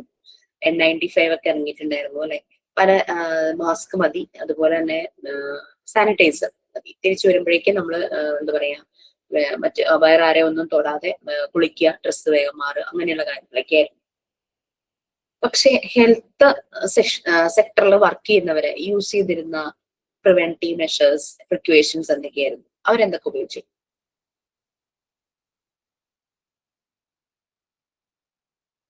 ഡിസ്പോസിബിൾ ഗ്ലൗസ്, ഗൗൺ, വലിയ ലാബ് കോട്ട്, അതുപോലെ തന്നെ ഫേസ് ഷീൽഡ്, പിന്നെ ഐ പ്രൊട്ടക്ഷനുള്ള സംഭവങ്ങള്, പിന്നെ അല്ലാതെ നമ്മൾ യൂസ് ചെയ്ത പോലത്തെ പെട്ടെന്ന് ഡിസ്പോസ് ചെയ്യാൻ പറ്റുന്ന രീതിയിലുള്ള മാസ്ക് ഉപയോഗിച്ചിരുന്നു. പിന്നെ PPE kit, universal precautions and personal protective equipment, PPE kit നമ്മൾ കണ്ടിട്ടുണ്ടാവും. ഫുൾ അവര് മൂടി, വൈറ്റ് കളറിൽ അത് ഫുൾ മൂടിയിട്ട് ഒന്നും അവരാരാന്ന് പോലും നമുക്ക് ഐഡന്റിഫൈ ചെയ്യാൻ പറ്റാത്ത രീതിയിൽ ഗൂഗിൾസ് പോലെയൊക്കെ വെച്ചിട്ട് ആയിരുന്നു. അവരുടെ ഒരു ഭാഗവും സ്കിന്നിന്റെ ഒന്നും പുറത്ത് കാണാത്ത, ബോഡിയുടെ ഒരു പോർഷനും പുറത്ത് കാണാത്ത രീതിയിൽ അവർ യൂസ് ചെയ്തിട്ടുണ്ടായിരുന്നു. ഫസ്റ്റ് എയ്ഡിൽ അതും കൂടെ ഒന്ന് ആഡ് ചെയ്യണം ഞാൻ വിചാരിച്ചു. പിന്നെ അതുപോലെ തന്നെ ചില ഇൻഫെക്റ്റീവ് ആയിട്ടുള്ള അസുഖങ്ങൾ, HIV അതുപോലുള്ള ചില അസുഖങ്ങൾ, അതായത് ബോഡിലി ഫ്ലൂയിഡ് ആയിട്ട് ടച്ച് ആകുന്ന രീതിയിൽ ഏതെങ്കിലും രീതിയിൽ ഇൻഫെക്ഷൻ ആകാതിരിക്കാനും ഈ രീതിയിലുള്ള യൂണിവേഴ്സൽ പ്രിക്വേഷൻസ് ആണ് ഈ ഹെൽത്ത് സെക്ടറിൽ വർക്ക് ചെയ്യുന്നവർ ഉപയോഗിച്ചിരുന്നത്. അതുപോലെ നമുക്കറിയാം, ചിലപ്പോൾ ചില സിവിയർ ആയിട്ടുള്ള അസുഖങ്ങൾ വന്നിട്ട് സർജറി ഒക്കെ കഴിഞ്ഞ് ICUയിൽ കിടക്കുന്ന ഒരു പേഷ്യന്റിനെ അയാളുടെ റിലേറ്റീവ് ആരെങ്കിലും, ക്ലോസ് റിലേറ്റീവിനെ ആർക്കെങ്കിലും കാണാൻ പറ്റുമെങ്കിൽ കയറുമ്പോൾ നമ്മൾ അവരുടെ ഒരു ഡിസ്പോസിബിൾ ഗൗണും ക്യാപ്പും എല്ലാം ഇടിച്ചായിരിക്കും നമുക്ക് അവരുടെ അടുത്തേക്ക് കൊണ്ടുപോകുന്നത്. കാരണം ഇൻഫെക്ഷൻ ഉണ്ടാകാതിരിക്കാൻ. അങ്ങനെ കുറെ പ്രിക്വേഷൻസ് കാര്യങ്ങളെല്ലാം ഈ ഒരു സമയത്ത് പല ഔട്ട് ബ്രേക്ക് വന്ന സമയങ്ങളിലും, നിപ്പ, കോവിഡ് അങ്ങനെ ഉള്ള സമയത്തും, പിന്നെ അതുപോലെ തന്നെ ഇതുപോലുള്ള പേഷ്യൻസിനെ ഡീൽ ചെയ്യുന്ന ആളുകളും എല്ലാം ഉപയോഗിച്ചിട്ടുണ്ടായിരുന്നു, ഇപ്പോഴും ഉപയോഗിക്കുന്നു അല്ലെ. ഇനി back to psychological first aid, PFA. Short ഫോമിൽ നമുക്ക് പറയാം PFA. ഫസ്റ്റ് എയ്ഡ് നമ്മൾ FA എന്ന് പറഞ്ഞെങ്കിൽ ഇത് PFA. PFA എന്ന് പറയുന്നത് ഒരു ഇന്റർവെൻഷൻ ആണ്, ഇടപെടൽ. അതായത് ഒരു സൈക്കോളജിക്കൽ സപ്പോർട്ടാണ്. നീഡി ആയിട്ടുള്ള ആളുകൾക്ക് കൊടുക്കുന്ന ഒരു സൈക്കോളജിക്കൽ സപ്പോർട്ടാണ് PFA എന്ന് പറയുന്നത്. അതിനകത്ത് നീഡി ആയിട്ടുള്ള ആളുകള് ഏത് കാറ്റഗറിയിലുള്ളവരും വരും. കുട്ടികൾ ഉണ്ടാകാം അല്ലെ, അതുപോലെ തന്നെ അഡൽട്സ് ഉണ്ടാകാം, പ്രായമായ ഓൾഡ് ഏജ്ഡ് ആയിട്ടുള്ള ആളുകൾ ഉണ്ടാകാം, അതുപോലെ ഫാമിലീസ് ഉണ്ടാകാം. ഒരു ഫുൾ ഫാമിലി തന്നെ ചിലപ്പോൾ എന്തെങ്കിലും ഒരു ഷോക്കിംഗ് ഇൻസിഡന്റ്, ആക്സിഡന്റ് ഇതിനെയൊക്കെ ഫേസ് ചെയ്യുന്ന ഫാമിലി, അല്ലെങ്കിൽ ഏതെങ്കിലും രീതിയിലുള്ള ടെററിസ്റ്റ് അറ്റാക്ക് അതിനെ ഫേസ് ചെയ്ത ഫാമിലി വരാം, അല്ലെങ്കിൽ ഏതെങ്കിലും ഡിസാസ്റ്റർ, എന്തെങ്കിലും അപകടം സംഭവിച്ചതോ അങ്ങനെയൊക്കെ വരാം. അങ്ങനെ കൊടുക്കുന്ന ഒരു ഇടപെടലാണ്, ഇന്റർവെൻഷൻ ആണ് സൈക്കോളജിക്കൽ ഫസ്റ്റ് എയ്ഡ്, PFA എന്ന് പറയുന്നത്. ഓക്കെ, ഇനി നമ്മൾ PFA പ്രൊവൈഡ് ചെയ്യുന്നു എന്ന് പറയും, ഇങ്ങനെ ഒരു സൈക്കോളജിക്കൽ ഫസ്റ്റ് എയ്ഡ്. ഇത് എങ്ങനെ പ്രൊവൈഡ് ചെയ്യണം, അതാണ് നെക്സ്റ്റ്. ചുമ്മാ പോയി അവരുടെ അടുത്തിരുന്ന് കാര്യങ്ങൾ കേട്ട് അവരുടെ ഒപ്പം കരയുക, അങ്ങനെ എന്നിട്ട് അവസാനം അവരെ നമ്മളെ സമാധാനപ്പെടുത്തേണ്ട അവസ്ഥ വരിക, ആ രീതിയിലല്ല PFA പ്രൊവൈഡ്. നമ്മൾ ഒരാൾക്ക് PFA ഇതുപോലെ സൈക്കോളജിക്കൽ സപ്പോർട്ട് പ്രൊവൈഡ് ചെയ്യുമ്പോൾ നമ്മൾ അത് പ്രാക്ടിക്കൽ ആയിട്ട് പ്രൊവൈഡ് ചെയ്യണം. PFAക്ക് 7 തീംസ് ഉണ്ട്, 7 ഇമ്പോർട്ടന്റ് തീംസ് ഉണ്ട്. അതിലെ ഫസ്റ്റ് വൺ ആണ് provide practical care and support. Practical കെയറും സപ്പോർട്ടും പ്രൊവൈഡ് ചെയ്യാന്നുള്ളത്. ഇനി നമ്മൾ ഈ വരുന്ന വ്യക്തി, അല്ലെങ്കിൽ നമ്മൾ ഈ കാണുന്ന ഈ വ്യക്തി ഇങ്ങനെ ഒരു പ്രശ്നത്തിൽ അല്ലെങ്കിൽ വിഷമത്തിൽ പെട്ടിരിക്കുന്ന ഒരു വ്യക്തി, ആൾക്ക് നമ്മൾ സൈക്കോളജിക്കൽ ഫസ്റ്റ് എയ്ഡ് പ്രൊവൈഡ് ചെയ്യുമ്പോൾ ഫസ്റ്റ് ആളുടെ നീഡ്സ്, കൺസേൺസ് എന്താന്നുള്ളത് നമ്മൾ അസസ് ചെയ്യുക, വാല്യൂ ചെയ്യുക, അനലൈസ് ചെയ്യുക. എന്നാലാണ് നമുക്ക് അവർക്ക് ആ നീഡ്സ് ഒക്കെ ഫുൾഫിൽ ചെയ്യുന്ന രീതിയിലുള്ള സപ്പോർട്ട് കൊടുക്കാൻ പറ്റുള്ളൂ. എന്തെല്ലാമാണ് അത്യാവശ്യമായി വേണ്ടുന്ന കാര്യങ്ങൾ എന്നുള്ളത് അസസ് ചെയ്യാം. നിങ്ങൾക്ക് ആ പേജിലേക്ക് ഇങ്ങനെ സ്ക്രോൾ ചെയ്ത് നോക്കുമ്പോൾ കാണാം, സർക്കിളായിട്ട് ഒരു മിഡിലൊരു സർക്കിളില് PFA എഴുതിയിട്ടുണ്ട്. അതിന്റെ ചുറ്റും അതിനേക്കാൾ ചെറിയ സർക്കിളില് കുറെ പോയിന്റ്സ് മാർക്ക് ചെയ്തത്, അത് കണ്ടോ? ആ പോർഷൻ കണ്ടോ? ഓപ്പൺ ചെയ്തോ PDF? കണ്ടല്ലോ അല്ലെ? അല്ല, അങ്ങനെ നോക്കി നോക്കി പോകുമ്പോൾ പെട്ടെന്ന് നമുക്ക് മനസ്സിലാവും ഈ എന്താ മനസ്സിലാകുന്നത് നോട്ട് ചെയ്ത് വെക്കാൻ, നിങ്ങളുടേതായ രീതിയിൽ ഒരു നോട്ട്സ് പോലെ പ്രിപ്പയർ ചെയ്ത് നിങ്ങൾക്ക് മനസ്സിലാകുന്ന രീതിയിൽ ഒന്നാക്കി വെക്കുക കേട്ടോ. അതായിരിക്കും കുറച്ചുകൂടെ എളുപ്പം. എപ്പോഴും ഈ PDF എടുത്ത് വായിക്കാന്ന് പറഞ്ഞാൽ നമ്മളെ സംബന്ധിച്ച് ചെറിയ അക്ഷരം നോട്ട്ബുക്കിലേക്ക് എഴുതുമ്പോൾ നമുക്ക് എപ്പോഴും അതായിരിക്കും കുറച്ചുകൂടെ നമുക്ക് ഒരു കോമ്പാറ്റബിൾ, ഒരു എളുപ്പമായിട്ട് തോന്നും. അവരുടെ നീഡ്സും കൺസേൺസും നമ്മൾ അസസ് ചെയ്യുക, അനലൈസ് ചെയ്യുക. ഓക്കെ, എന്നിട്ട് അവരെ ബേസിക് നീഡ്സിൽ കിട്ടാനായിട്ട് ഹെൽപ്പ് ചെയ്യുക. ബേസിക് നീഡ്സ് എന്തൊക്കെയാണെന്ന് നമുക്കറിയാം. ഒരു മനുഷ്യന് അത്യാവശ്യം വേണ്ടുന്ന കാര്യങ്ങൾ: ഫുഡ്, വാട്ടർ, ഷെൽട്ടർ, ക്ലോത്ത്സ്, പിന്നെ ഇൻഫർമേഷൻ. ഇൻഫർമേഷൻ ഉദ്ദേശിച്ചത് വീടൊക്കെ നഷ്ടപ്പെട്ട് വന്നിരിക്കുകയാണ്, അപ്പൊ തിരിച്ചവർക്ക് എപ്പോ അവരുടേതായ വീട്ടിലേക്ക് ക്യാമ്പിലായിരിക്കും, എപ്പോ പോകാൻ പറ്റും. ഒരു വെള്ളപ്പൊക്കമാണെങ്കിൽ കുറെ സർട്ടിഫിക്കറ്റ്സും കാര്യങ്ങളൊക്കെ നഷ്ടമായിട്ടുണ്ട്, അത് പുതിയ ഇനി വരുത്താൻ എന്ത് ചെയ്യാനായിട്ട് പറ്റും, അങ്ങനെ അതിനു വേണ്ടിയിട്ട് ആരെ അപ്രോച്ച് ചെയ്യണം, അങ്ങനെയുള്ള കാര്യങ്ങൾ ഇൻഫർമേഷൻസുമായിട്ട് കണക്ട് ചെയ്യുക. Help with basic needs: food, water, shelter, clothes, information, അങ്ങനത്തെ കാര്യങ്ങൾ. മെഡിസിൻസ് വേണ്ടതാണെങ്കിൽ അതൊക്കെ ബേസിക് നീഡ്സിൽ പെടും. അസുഖങ്ങൾ, ക്രോണിക് ആയിട്ടുള്ള എന്തെങ്കിലും കണ്ടീഷൻസ് ഉള്ളവർക്ക് മെഡിസിൻസ് പ്രൊവൈഡ് ചെയ്യേണ്ടതായിട്ടുണ്ട്. അപ്പൊ അതെല്ലാം ഇതിൽ വരും. ഓക്കെ ഓക്കെ നെക്സ്റ്റ്, അവരെ കേൾക്കുക. ഈ കേൾക്കുക എന്നുള്ളതിൽ പല കാര്യങ്ങളുണ്ട് കേട്ടോ. ഞാനിവിടെ ഇങ്ങനെ ഇരിക്കുമ്പോൾ എനിക്ക് ഫാൻ കറങ്ങുന്ന ശബ്ദം കേൾക്കാം, പുറത്തൂടെ വണ്ടി പോകുന്നത് കേൾക്കാം, പിന്നെ ഫാൻ കറങ്ങുമ്പോൾ പേപ്പർ ഇങ്ങനെ അനങ്ങണ ശബ്ദം കേൾക്കാം. അങ്ങനെയൊക്കെ എനിക്ക് പല പല ശബ്ദങ്ങൾ കേൾക്കാം.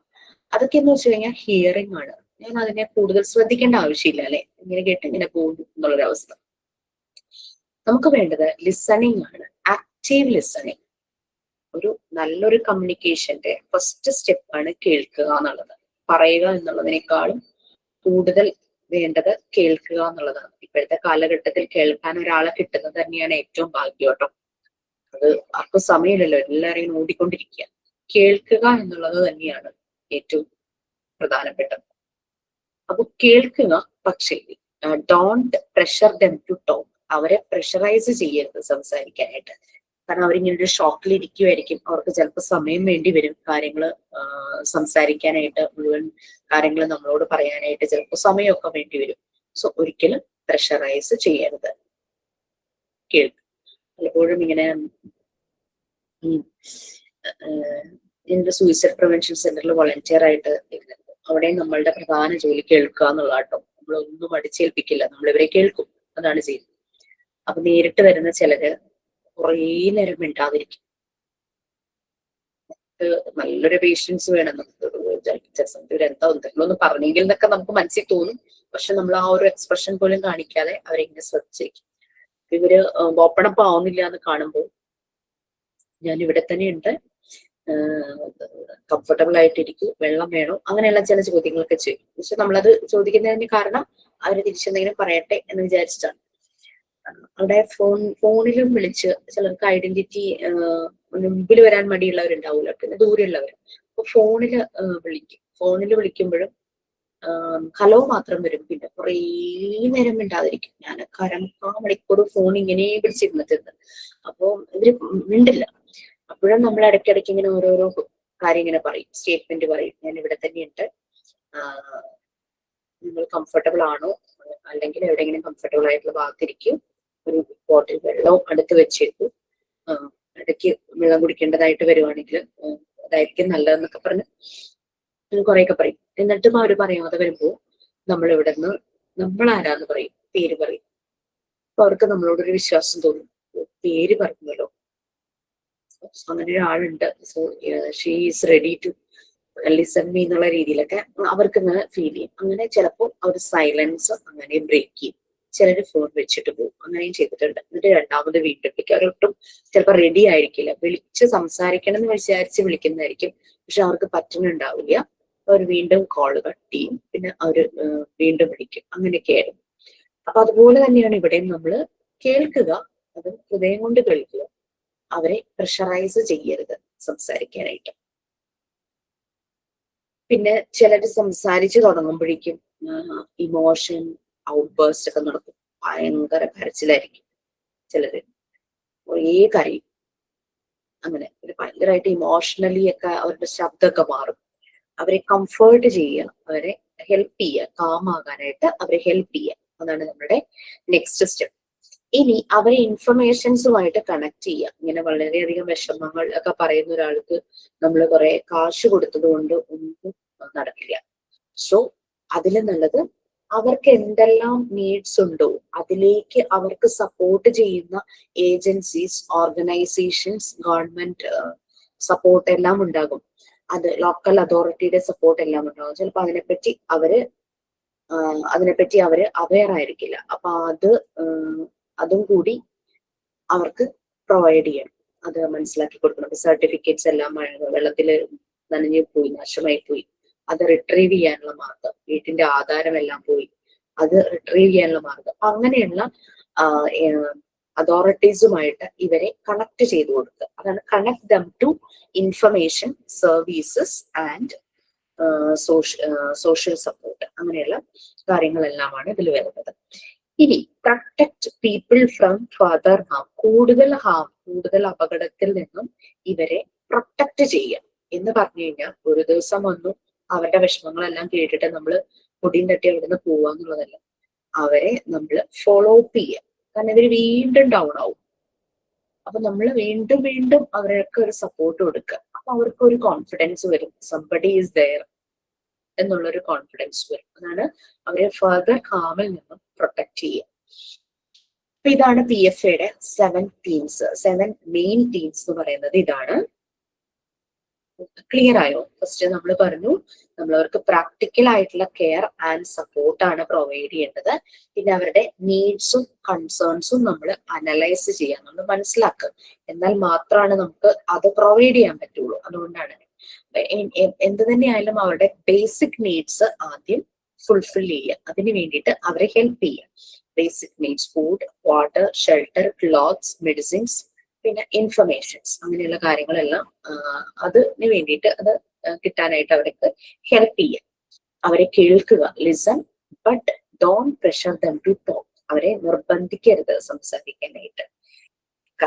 അവരെ കംഫർട്ട് ചെയ്യുക, അവർക്കൊരു കാം ആ ഒരു ഫീല് വരുത്തുക. അവരെ ഇൻഫർമേഷൻസുമായിട്ട് കണക്ട് ചെയ്യുക. സപ്പോർട്ട് സർവീസസ്, സോഷ്യൽ സപ്പോർട്ട്, അങ്ങനത്തെ കാര്യങ്ങൾ, agencies, organisation, government support, local authority support, അങ്ങനെ എന്തെല്ലാം സപ്പോർട്ട് അവർക്ക് അവൈലബിൾ ആണോ അതെല്ലാമായിട്ട് കണക്ട് ചെയ്ത് കൊടുക്കുക. കൂടുതൽ പ്രശ്നങ്ങളിലേക്ക് പോകുന്നതിന് മുമ്പ് അവരെ പ്രൊട്ടക്ട് ചെയ്യുക. Protect people from further harm, provide practical care and support. അതായിരുന്നു നമ്മൾ ആദ്യം പറഞ്ഞത്. ഓക്കെ, അപ്പൊ PFAയുടെ 7 തീംസ് ആയിരുന്നു. നിങ്ങളത് മനസ്സിലാക്കി ഒന്ന് കണക്ട് ചെയ്ത് പഠിച്ചു കഴിഞ്ഞാൽ അത് എളുപ്പമായിരിക്കും.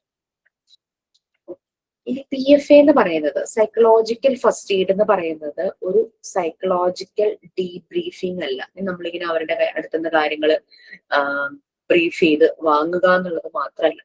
പിന്നെ ഇതൊരു ട്രീറ്റ്മെന്റ് അല്ല, ഇത് കൗൺസിലിംഗ് അല്ല. Counselling is entirely different. അതൊരു പ്രൊഫഷണൽ വേയിലുള്ള ഒരു ഇന്റർവെൻഷൻ ആണ് കൗൺസിലിംഗ് എന്ന് പറയുന്നത്. അതിന് പലപ്പോഴും ടൈം ലിമിറ്റും ഉണ്ട്. 45 മിനിറ്റ്സ് ആണ് നമ്മൾ ശരിക്കും മാക്സിമം ഒരു കൗൺസിലിംഗ് സെഷനിൽ കൊടുക്കുന്നത്. അതിൽ കാരണം ആ 40-45 മിനിറ്റ് ആകുമ്പോഴേക്കും നമ്മൾ ക്ലോസ് ചെയ്യണം കാര്യം, എന്നിട്ട് അടുത്ത സിറ്റിങ്ങിന് ടൈം കൊടുക്കുകയോ ചെയ്യേണ്ടത്. അങ്ങനെയാണ് കൗൺസിലിംഗിന്റെ രീതി.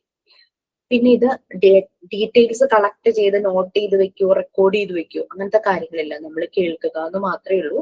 അവർക്ക് അപ്പൊ ആ ഒരു വിശ്വാസം വരണം. ലൈക്ക് ഇവര് ഈ ഡേറ്റ മുഴുവൻ കളക്ട് ചെയ്ത് അവിടെ എവിടെയും കൊണ്ട് കൊടുക്കാനാണെന്ന് തോന്നരുത്. അപ്പൊ നമ്മൾ ഒരിക്കലും അങ്ങനെ ഡീറ്റെയിൽസ് കളക്ട് ചെയ്യരുത്.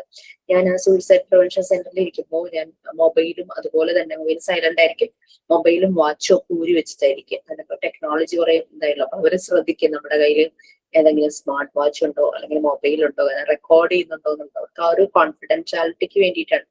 അപ്പം അതൊന്നും ഇല്ലാന്ന് കാണുമ്പോൾ അവർ വളരെ പെട്ടെന്ന് തന്നെ അവരുടെ കാര്യങ്ങളെല്ലാം നമ്മളോട് തുറന്നു പറയും. അപ്പൊ അങ്ങനെ ഡീറ്റെയിൽസ് കളക്ട് ചെയ്യുക എന്നുള്ളതല്ല. പിന്നെ ഡയഗ്നോസ് ചെയ്ത് അവരുടെ പ്രശ്നങ്ങൾ കണ്ടുപിടിക്കുക എന്നുള്ളതല്ല. നമ്മൾ പ്രൊഫഷണൽസ് അല്ല, നമുക്ക് ആ ഒരു ഹ്യൂമാനിറ്റി, നമുക്ക് ആ ഒരു ഇത് മനസ്സിലുള്ളത് കൊണ്ട് മനസ്സാക്ഷി, മറ്റുള്ളവരെ കെയർ ചെയ്യുക എന്നുള്ള ഒരു ഇത് എംപതി ഉള്ളത് കൊണ്ട് നമ്മൾ ആ ഒരു സർവീസ് ചെയ്യുന്നു, അത്രയേ ഉള്ളൂ. പിന്നെ ഇതൊരു പ്രൊഫഷണൽ ജോബല്ല. പ്രൊഫഷണൽ ജോബൊക്കെയാണ് കൗൺസിലേഴ്സ്, അങ്ങനത്തെ സൈക്കോളജിസ്റ്റ്, സൈക്കോതെറാപ്പിസ്റ്റ്, അവരുടെയൊക്കെയാണ് പ്രൊഫഷണൽ ജോബ്. അവിടെ പേയ്മെന്റ് ഉണ്ട് എന്നുള്ളത്. ഇനി നമുക്കറിയാം എന്തോ ഒരു ലോങ് ടേം റിക്കവറിക്ക് ആവശ്യമുള്ള ചില ഫാക്ടേഴ്സ് ഉണ്ടായിരിക്കും. അതുപോലെ തന്നെ PFAയുടെ ലോങ് ടേം റിക്കവറിക്ക് ഹെൽപ്പ് ചെയ്യുന്ന 3 ഫാക്ടേഴ്സ്. നമ്മൾ വൺസ് അവരെ കേട്ടു അത്രയും അതുകൊണ്ട് അവിടെ ക്ലോസ് ചെയ്തു എന്നുള്ളതല്ല, നമ്മൾ അവരെ എപ്പോഴും സേഫ് ആണെന്നുള്ളൊരു ഫീൽ കൊടുക്കണം, അവരെ കാമാക്കുക. പിന്നെ മറ്റുള്ളവരുമായിട്ട് അവരെ കണക്ട് ചെയ്യുക. അവർക്ക് അവരുടെ ഏതെങ്കിലും റിലേറ്റീവ്സ്, അവരുടെ ഫ്രണ്ട്സ്, അതുപോലെ തന്നെ അവർക്ക് ഏതെങ്കിലും കാര്യത്തിൽ സപ്പോർട്ട് വേണ്ടുന്ന അതോറിറ്റീസുമായിട്ടും അങ്ങനെയുള്ള അതുമൊക്കെ ആയിട്ട് അവരെ എപ്പോഴും കണക്ട് ചെയ്യുക. ആരെങ്കിലുമൊക്കെ എപ്പോഴും ഉണ്ട് എന്നുള്ളൊരു ഫീല് അവർക്ക് വരും. പിന്നെ പലപ്പോഴും സ്വന്തം കാര്യങ്ങളൊക്കെ നല്ല രീതിയിൽ ചെയ്ത ആളുകളായിരിക്കാം. ഇതുപോലൊരു ഷോക്കിംഗ് എന്തെങ്കിലും ഒരു ഇൻസിഡന്റ് സംഭവിച്ചപ്പം അവരങ്ങോട്ട് ഡൗൺ ആവുന്നു, അവർ തന്നെ കാര്യങ്ങൾ ചെയ്യാൻ തന്നെ പറ്റാത്ത ഒരു അവസ്ഥയിലേക്ക് പോകും. അപ്പൊ അവരെ അതിന് ഏബിൾ ആക്കുക. അപ്പൊ അവര് പതുക്കെ അവരുടെ കാര്യങ്ങളെല്ലാം ചെയ്ത് അവർ ലൈഫിൽ മുന്നോട്ട് പോകും. അവർക്കൊരു കോൺഫിഡൻസ് ഒക്കെ വരും. അപ്പൊ അവരെ ഏബിൾ ആക്കുക ടു ഹെൽപ്പ് ദംസെൽസ്. അവരെ തന്നെ ഹെൽപ്പ് ചെയ്യാൻ, അവരുടെ കാര്യങ്ങൾ തന്നെ ചെയ്യാനായിട്ട് അവരെ ഏബിൾ ആക്കുക. പിന്നെ അവർക്ക് എപ്പോഴും സപ്പോർട്ട്, അതിന്റെ ആക്സസ് അതെപ്പോഴും പെട്ടെന്ന് തന്നെ കിട്ടുന്ന രീതിയിൽ അത് പ്രൊവൈഡ് ചെയ്യുക. ഇപ്പൊ ലോങ് ടേം റിക്കവറിയെ ഹെൽപ്പ് ചെയ്യുന്ന 3 ഫാക്ടേഴ്സ് ആണ് ഇത്. ഇനി നമ്മളത് പറഞ്ഞു. ഇനി എങ്ങനെയുള്ള ആളുകൾക്കാണ് PFA പ്രൊവൈഡ് ചെയ്യേണ്ടത്? നമുക്ക് സെൽഫായിട്ട് നമുക്കൊരു പ്രശ്നം വന്നു, നമുക്ക് വിഷമം വന്നു, അങ്ങനെ ഇങ്ങനെയൊക്കെ വന്നപ്പോഴേക്കും നമ്മൾ ചിലപ്പോൾ ഇത്തിരി നേരം പാട്ട് കേട്ടാൽ, അല്ലെങ്കിൽ കുറച്ചു നേരം ഒന്ന് ഒറ്റയ്ക്ക് ഇരുന്നാൽ, അല്ലെങ്കിൽ കുറച്ചു നേരം ഒന്ന് കണ്ണടച്ച് കിടന്നാൽ, അല്ലെങ്കിൽ അല്പം ഒന്ന് നടന്നാൽ, അല്ലെങ്കിൽ ഒരു ഡ്രൈവിന് പോയി കഴിഞ്ഞു കഴിഞ്ഞാൽ, അല്ലെങ്കിൽ നമുക്ക് വളരെ കംഫർട്ടബിൾ ആയിട്ടുള്ള ഒരാളെ മീറ്റ് ചെയ്യുകയോ അല്ലെങ്കിൽ അയാളോട് സംസാരിച്ചു കഴിഞ്ഞാൽ നമ്മുടെ ചിലപ്പോൾ ആ ഒരു പ്രശ്നങ്ങളെല്ലാം തീരും, അല്ലെ? നമുക്ക് അങ്ങനെ സെൽഫ് ഹീൽ ചെയ്യാനായിട്ട് പറ്റും. ഇതുപോലെ തന്നെയുള്ള മറ്റുള്ളവരെ നമുക്ക് അങ്ങനെ കെയർ ചെയ്യാനായിട്ട് പറ്റും. എങ്ങനെയുള്ള ആളുകൾക്കാണ് ഈ PFA ഈ ഒരു സപ്പോർട്ട് വേണ്ടതെന്നുള്ളതാണ്. ചില ആളുകൾ ലൈഫ് ത്രെട്ടനിങ് ഇഞ്ചുറീസ്, അതുപോലെ തന്നെ അസുഖങ്ങൾ, ക്രിട്ടിക്കൽ ഇൽനെസ്സുമായിട്ട്, ക്യാൻസർ അതുപോലുള്ള പല ഇൽനെസ്സും, പിന്നെ അതായത് അവരുടെ ജീവന് ഭീഷണിയാകുന്ന പല അസുഖങ്ങളോ അങ്ങനെയുള്ള കാര്യങ്ങളൊക്കെ ആയിട്ടുള്ള ആൾക്കാരുണ്ട്. അവരെ സപ്പോർട്ട് ചെയ്യുന്നൊരു വിഭാഗം ഉണ്ടല്ലേ, ആരാ അത്? അവർക്ക് മെന്റലി സപ്പോർട്ട് കൊടുക്കുന്ന ഒരു വിഭാഗം ഉണ്ടല്ലോ, ആരാ അത്? ഞാൻ ഉറങ്ങിപ്പോയോ? പാലിയേറ്റീവ് കെയർ എന്ന് കേട്ടില്ലേ? അവരെന്താ ചെയ്യണത്?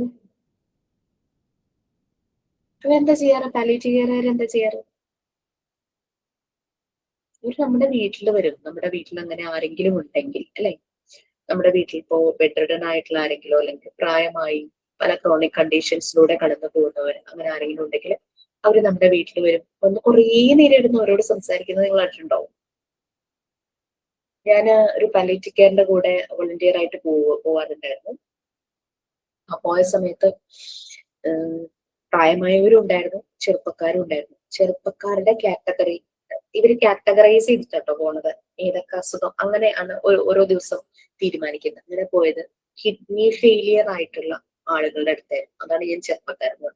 ശരിക്കും വിഷമം തോന്നി. 30+ ഉള്ള ഒരാള്, ക്രിയാറ്റിൻ ലെവൽ അങ്ങ് സ്റ്റേബിൾ ആകുന്നില്ല. ഞാൻ ആ വീട്ടിൽ നിന്ന് ഇറങ്ങിയപ്പോ നല്ല യങ്ങായിട്ടുള്ള ഒരു മനുഷ്യൻ കേട്ടോ. പിന്നെ വൈഫും വളരെ യങ്ങാണ്, ഫിനാൻഷ്യലി ഒക്കെ പൂർ ആയിട്ടുള്ളത്. അപ്പൊ ഞാനിങ്ങനെ സിസ്റ്ററോട്, ഒരു നേഴ്സും ഉണ്ടാവുമല്ലോ കൂടെ, സിസ്റ്ററോട് ഞാൻ ചോദിച്ചു. ഇപ്പൊ അയാൾ മെഡിസിൻ കഴിച്ചുകൊണ്ടിരിക്കുകയാണ്, ഫുഡിന്റെ ഡയറ്റും മെഡിസിനും. സിസ്റ്റർ എന്നോട് പറഞ്ഞു ഗ്രാജുവലി അയാൾക്ക് ഡയാലിസിസ് ചെയ്യേണ്ടി വരും, അത് കഴിയുമ്പോൾ കിഡ്നി ട്രാൻസ്പ്ലാന്റേഷൻ, അതേ ഉള്ളൂ മാർഗങ്ങൾ ഇങ്ങനെ പറഞ്ഞു. അപ്പൊ എനിക്ക് ഭയങ്കര ഒരു വിഷമം തോന്നി. അപ്പൊ ഒന്നും ചെയ്യാൻ പറ്റില്ല അങ്ങനത്തെ ഒരു അവസ്ഥ, അല്ലെ? പിന്നെ പോയ വിഭാഗം എന്ന് പറഞ്ഞു കഴിഞ്ഞാൽ ഡിമെൻഷ്യ ഉള്ളവരായിരുന്നു. ഡിമെൻഷ്യ എന്ന് പറയുന്നത് ഒരു അസുഖമല്ല, ഇറ്റ്സ് എ സ്റ്റേറ്റ്, അതൊരു അവസ്ഥയാണല്ലേ.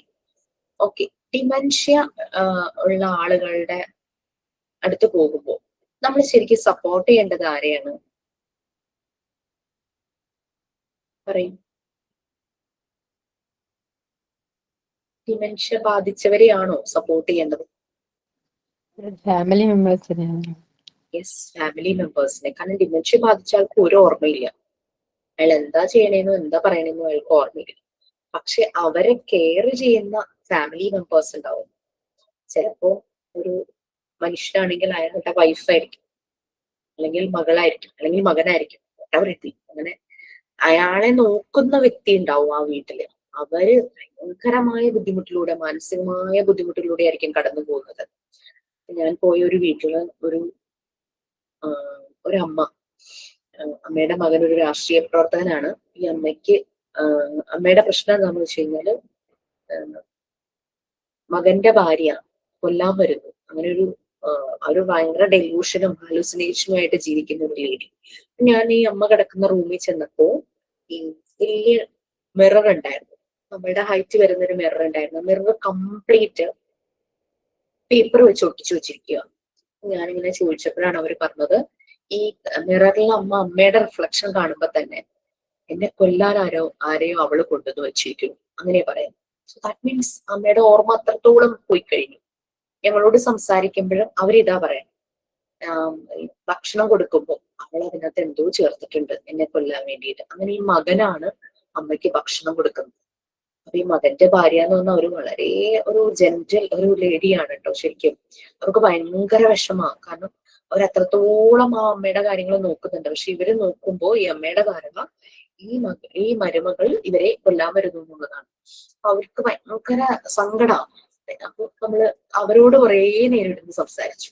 ആ മരുമകളുടെ അടുത്ത് ആ അമ്മോട് സംസാരിക്കുന്നതിനും കൂടുതൽ ടൈം അവരോട് സ്പെൻഡ് ചെയ്തു. കാരണം അവർക്കാണ് ശരിക്കും ആ ഒരു മെന്റൽ സപ്പോർട്ട് വേണ്ടത്. മകനാണ് അമ്മയുടെ കാര്യങ്ങൾ, അമ്മയ്ക്ക് ഭക്ഷണം കൊടുക്കുന്നതും എല്ലാം മകനാ ചെയ്യുന്നത്. ഈ മരുമകൾ എന്തെങ്കിലും ചെയ്തു കഴിഞ്ഞാൽ അമ്മ പറയും അവൾ എന്നെ കൊല്ലാൻ നോക്കി എന്നാണ് പറയാം. അപ്പൊ അങ്ങനെ ഡിമെൻഷ്യയുടെ പല അവസ്ഥയിലേക്ക് ഞങ്ങൾ പോയി. ഞങ്ങൾ ചെല്ലുമ്പോ അടുത്തൊരു വീട്ടില് ഒരു പ്രായമുള്ള ആള് 70+ ആണ്. ആള് നല്ല ഉറക്കാം. ചെന്നപ്പം ഇങ്ങനെ അവിടെ ആളുടെ വൈഫും ഉണ്ട്, പിന്നെ മകന്റെ ഭാര്യയുണ്ട്. പക്ഷെ അവര് ഭയങ്കര ജോളി ആയിട്ടുള്ള ഒരു ഫാമിലി കേട്ടോ. അങ്ങനെ ഒരു പ്രശ്നമാണെങ്കിലും അവരതിനെ ഭയങ്കര സിമ്പിൾ ആയിട്ടാണ് അവരതിനെ ഹാൻഡിൽ ചെയ്യുന്നത്. വളരെ സമാധാനത്തോടു കൂടി ഹാൻഡിൽ ചെയ്യുന്ന ഒരു ഫാമിലി. പക്ഷെ ഈ അമ്മയ്ക്ക് മാത്രം ഒരു ഭയങ്കര സങ്കടം. അമ്മ പറയുന്നത് എന്താന്ന് വെച്ചാല് ഗവൺമെന്റ് സെർവന്റ് ആയിരുന്നു ഈ അച്ഛൻ. നല്ലൊരു പൊസിഷന്റെ അടുത്ത് ജോലി ചെയ്തിരുന്ന ആളാണ്. എല്ലാവർക്കും ഭയങ്കര റെസ്പെക്റ്റും സ്നേഹമായിരുന്നു, എല്ലാവരോടും നല്ല രീതിയിൽ പെരുമാറും. പക്ഷെ ഇപ്പൊ ആളുടെ വായിന്ന് അബ്യൂസീവ് വേർഡ്സ് അല്ലാതെ വരില്ല. ഈ മരുമകള് ട്യൂഷൻ എടുത്തിരുന്നു, നല്ല രീതിയിൽ ട്യൂഷൻ. ഞങ്ങൾക്കാണ് അവിടെ നിറയെ ഡെസ്കും ബെഞ്ചും കിടക്കുന്നുണ്ട്. പക്ഷെ ട്യൂഷൻ നിർത്തി. വേറെ ഒന്നുമല്ല, നിറയെ പിള്ളേരുണ്ടായിരുന്നു. അപ്പൊ ഈ പഠിപ്പിച്ചുകൊണ്ടിരിക്കുമ്പോ ഈ ആള് വന്നിട്ട് ഇങ്ങനെ അബ്യൂസീവ് വേർഡ്സ് പറഞ്ഞുകൊണ്ടിരിക്കുക. അങ്ങനെ പുള്ളിക്കാരി ട്യൂഷനേ നിർത്തി. പക്ഷെ വളരെ ചിരിച്ചോണ്ട് അതൊക്കെ പറയുന്നത് അവര്. പിന്നെ ഇവരുടെ കണ്ണ് തെറ്റിക്കഴിഞ്ഞാൽ ആള് സൈക്കിളും എടുത്തുകൊണ്ട് ഓടിച്ച് അങ്ങ് പോകും. അങ്ങനത്തെ പ്രശ്നങ്ങളൊക്കെ ഉണ്ട്. അതൊക്കെ എങ്ങനെ അവര് പറയാ, അതൊക്കെ ഹാൻഡിൽ ചെയ്ത കാര്യങ്ങൾ പറയാം. അവരോട് കുറെ നേരം സംസാരിച്ചു. 2 മണിക്കൂറോളം സ്പെൻഡ് ചെയ്തിട്ടും ആള് ഉറക്കത്തിൽ നിന്ന് എണീറ്റിട്ടുണ്ടായില്ല. ഓക്കെ, ഉറങ്ങുമ്പോഴാണ് ഒരു സമാധാനം എന്ന് പറയുന്നത്. പക്ഷെ ആ ഒരു സങ്കടം അവർക്ക്. അങ്ങനെ നമുക്ക് അങ്ങനെ പല ആൾക്കാരെ കാണാം. ഈ പാലിയേറ്റീവ് കെയറിന്റെ കൂടെ പോകുമ്പോൾ പല രീതിയിലുള്ളത് കാണാം. ചിലരിങ്ങനെ നമ്മളെ നോക്കിയിരിക്കും വർത്താനം പറയാനായിട്ട് കേട്ടോ. അവർക്ക് ചെറിയ ചെറിയ ചെറിയ പ്രശ്നങ്ങളേ ഉണ്ടാവുള്ളൂ. പ്രായമായി എന്നുള്ളത് കൊണ്ട് 70+ ഒക്കെ കഴിഞ്ഞവരുടെ വീട്ടിൽ പോകും.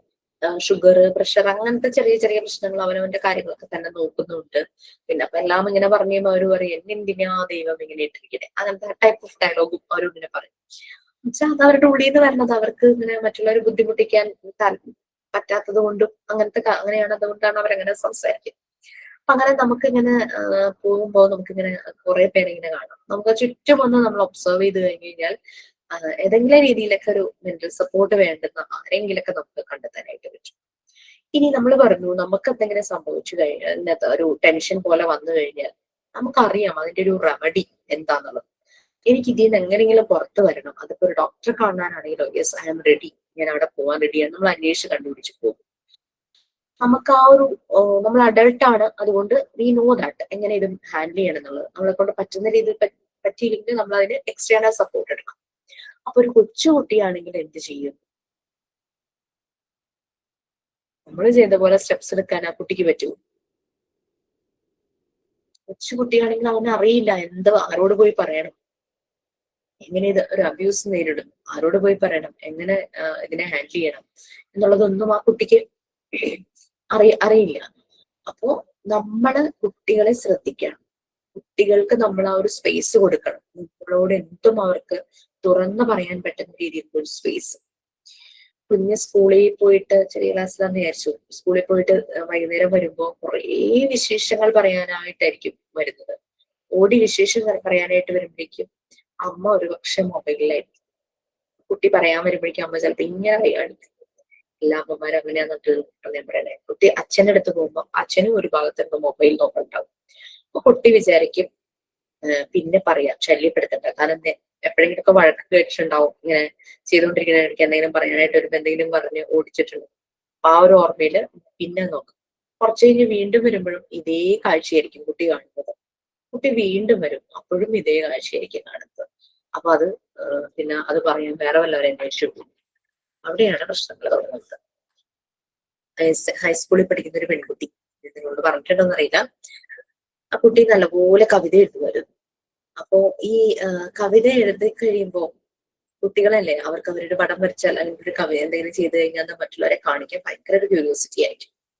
ഇത് വീട്ടില് അമ്മയെ കാണിക്കും, അച്ഛനെ കാണിക്കും, ചേച്ചി ചേട്ടൻ വീട്ടിലെ ഫാമിലി മെമ്പേഴ്സിനെ കാണിക്കുമ്പോൾ ഇവരെല്ലാരും കളിയാക്കും. അവര് ശ്രദ്ധിക്കാൻ പോലും നോക്കില്ല. ക്ലാസ്സിലെ ടീച്ചറെ കാണിക്കുന്നു, ഫ്രണ്ട്സിനെ കാണിക്കുന്നു, അവരും കളിയാക്കി വിടുന്നു. അങ്ങനെ കുട്ടിയുടെ കവിത കേൾക്കാനും വായിക്കാനും തയ്യാറായ ഒരാൾ വന്നു. അതൊരു ബസ് കണ്ടക്ടർ ആയിരുന്നു.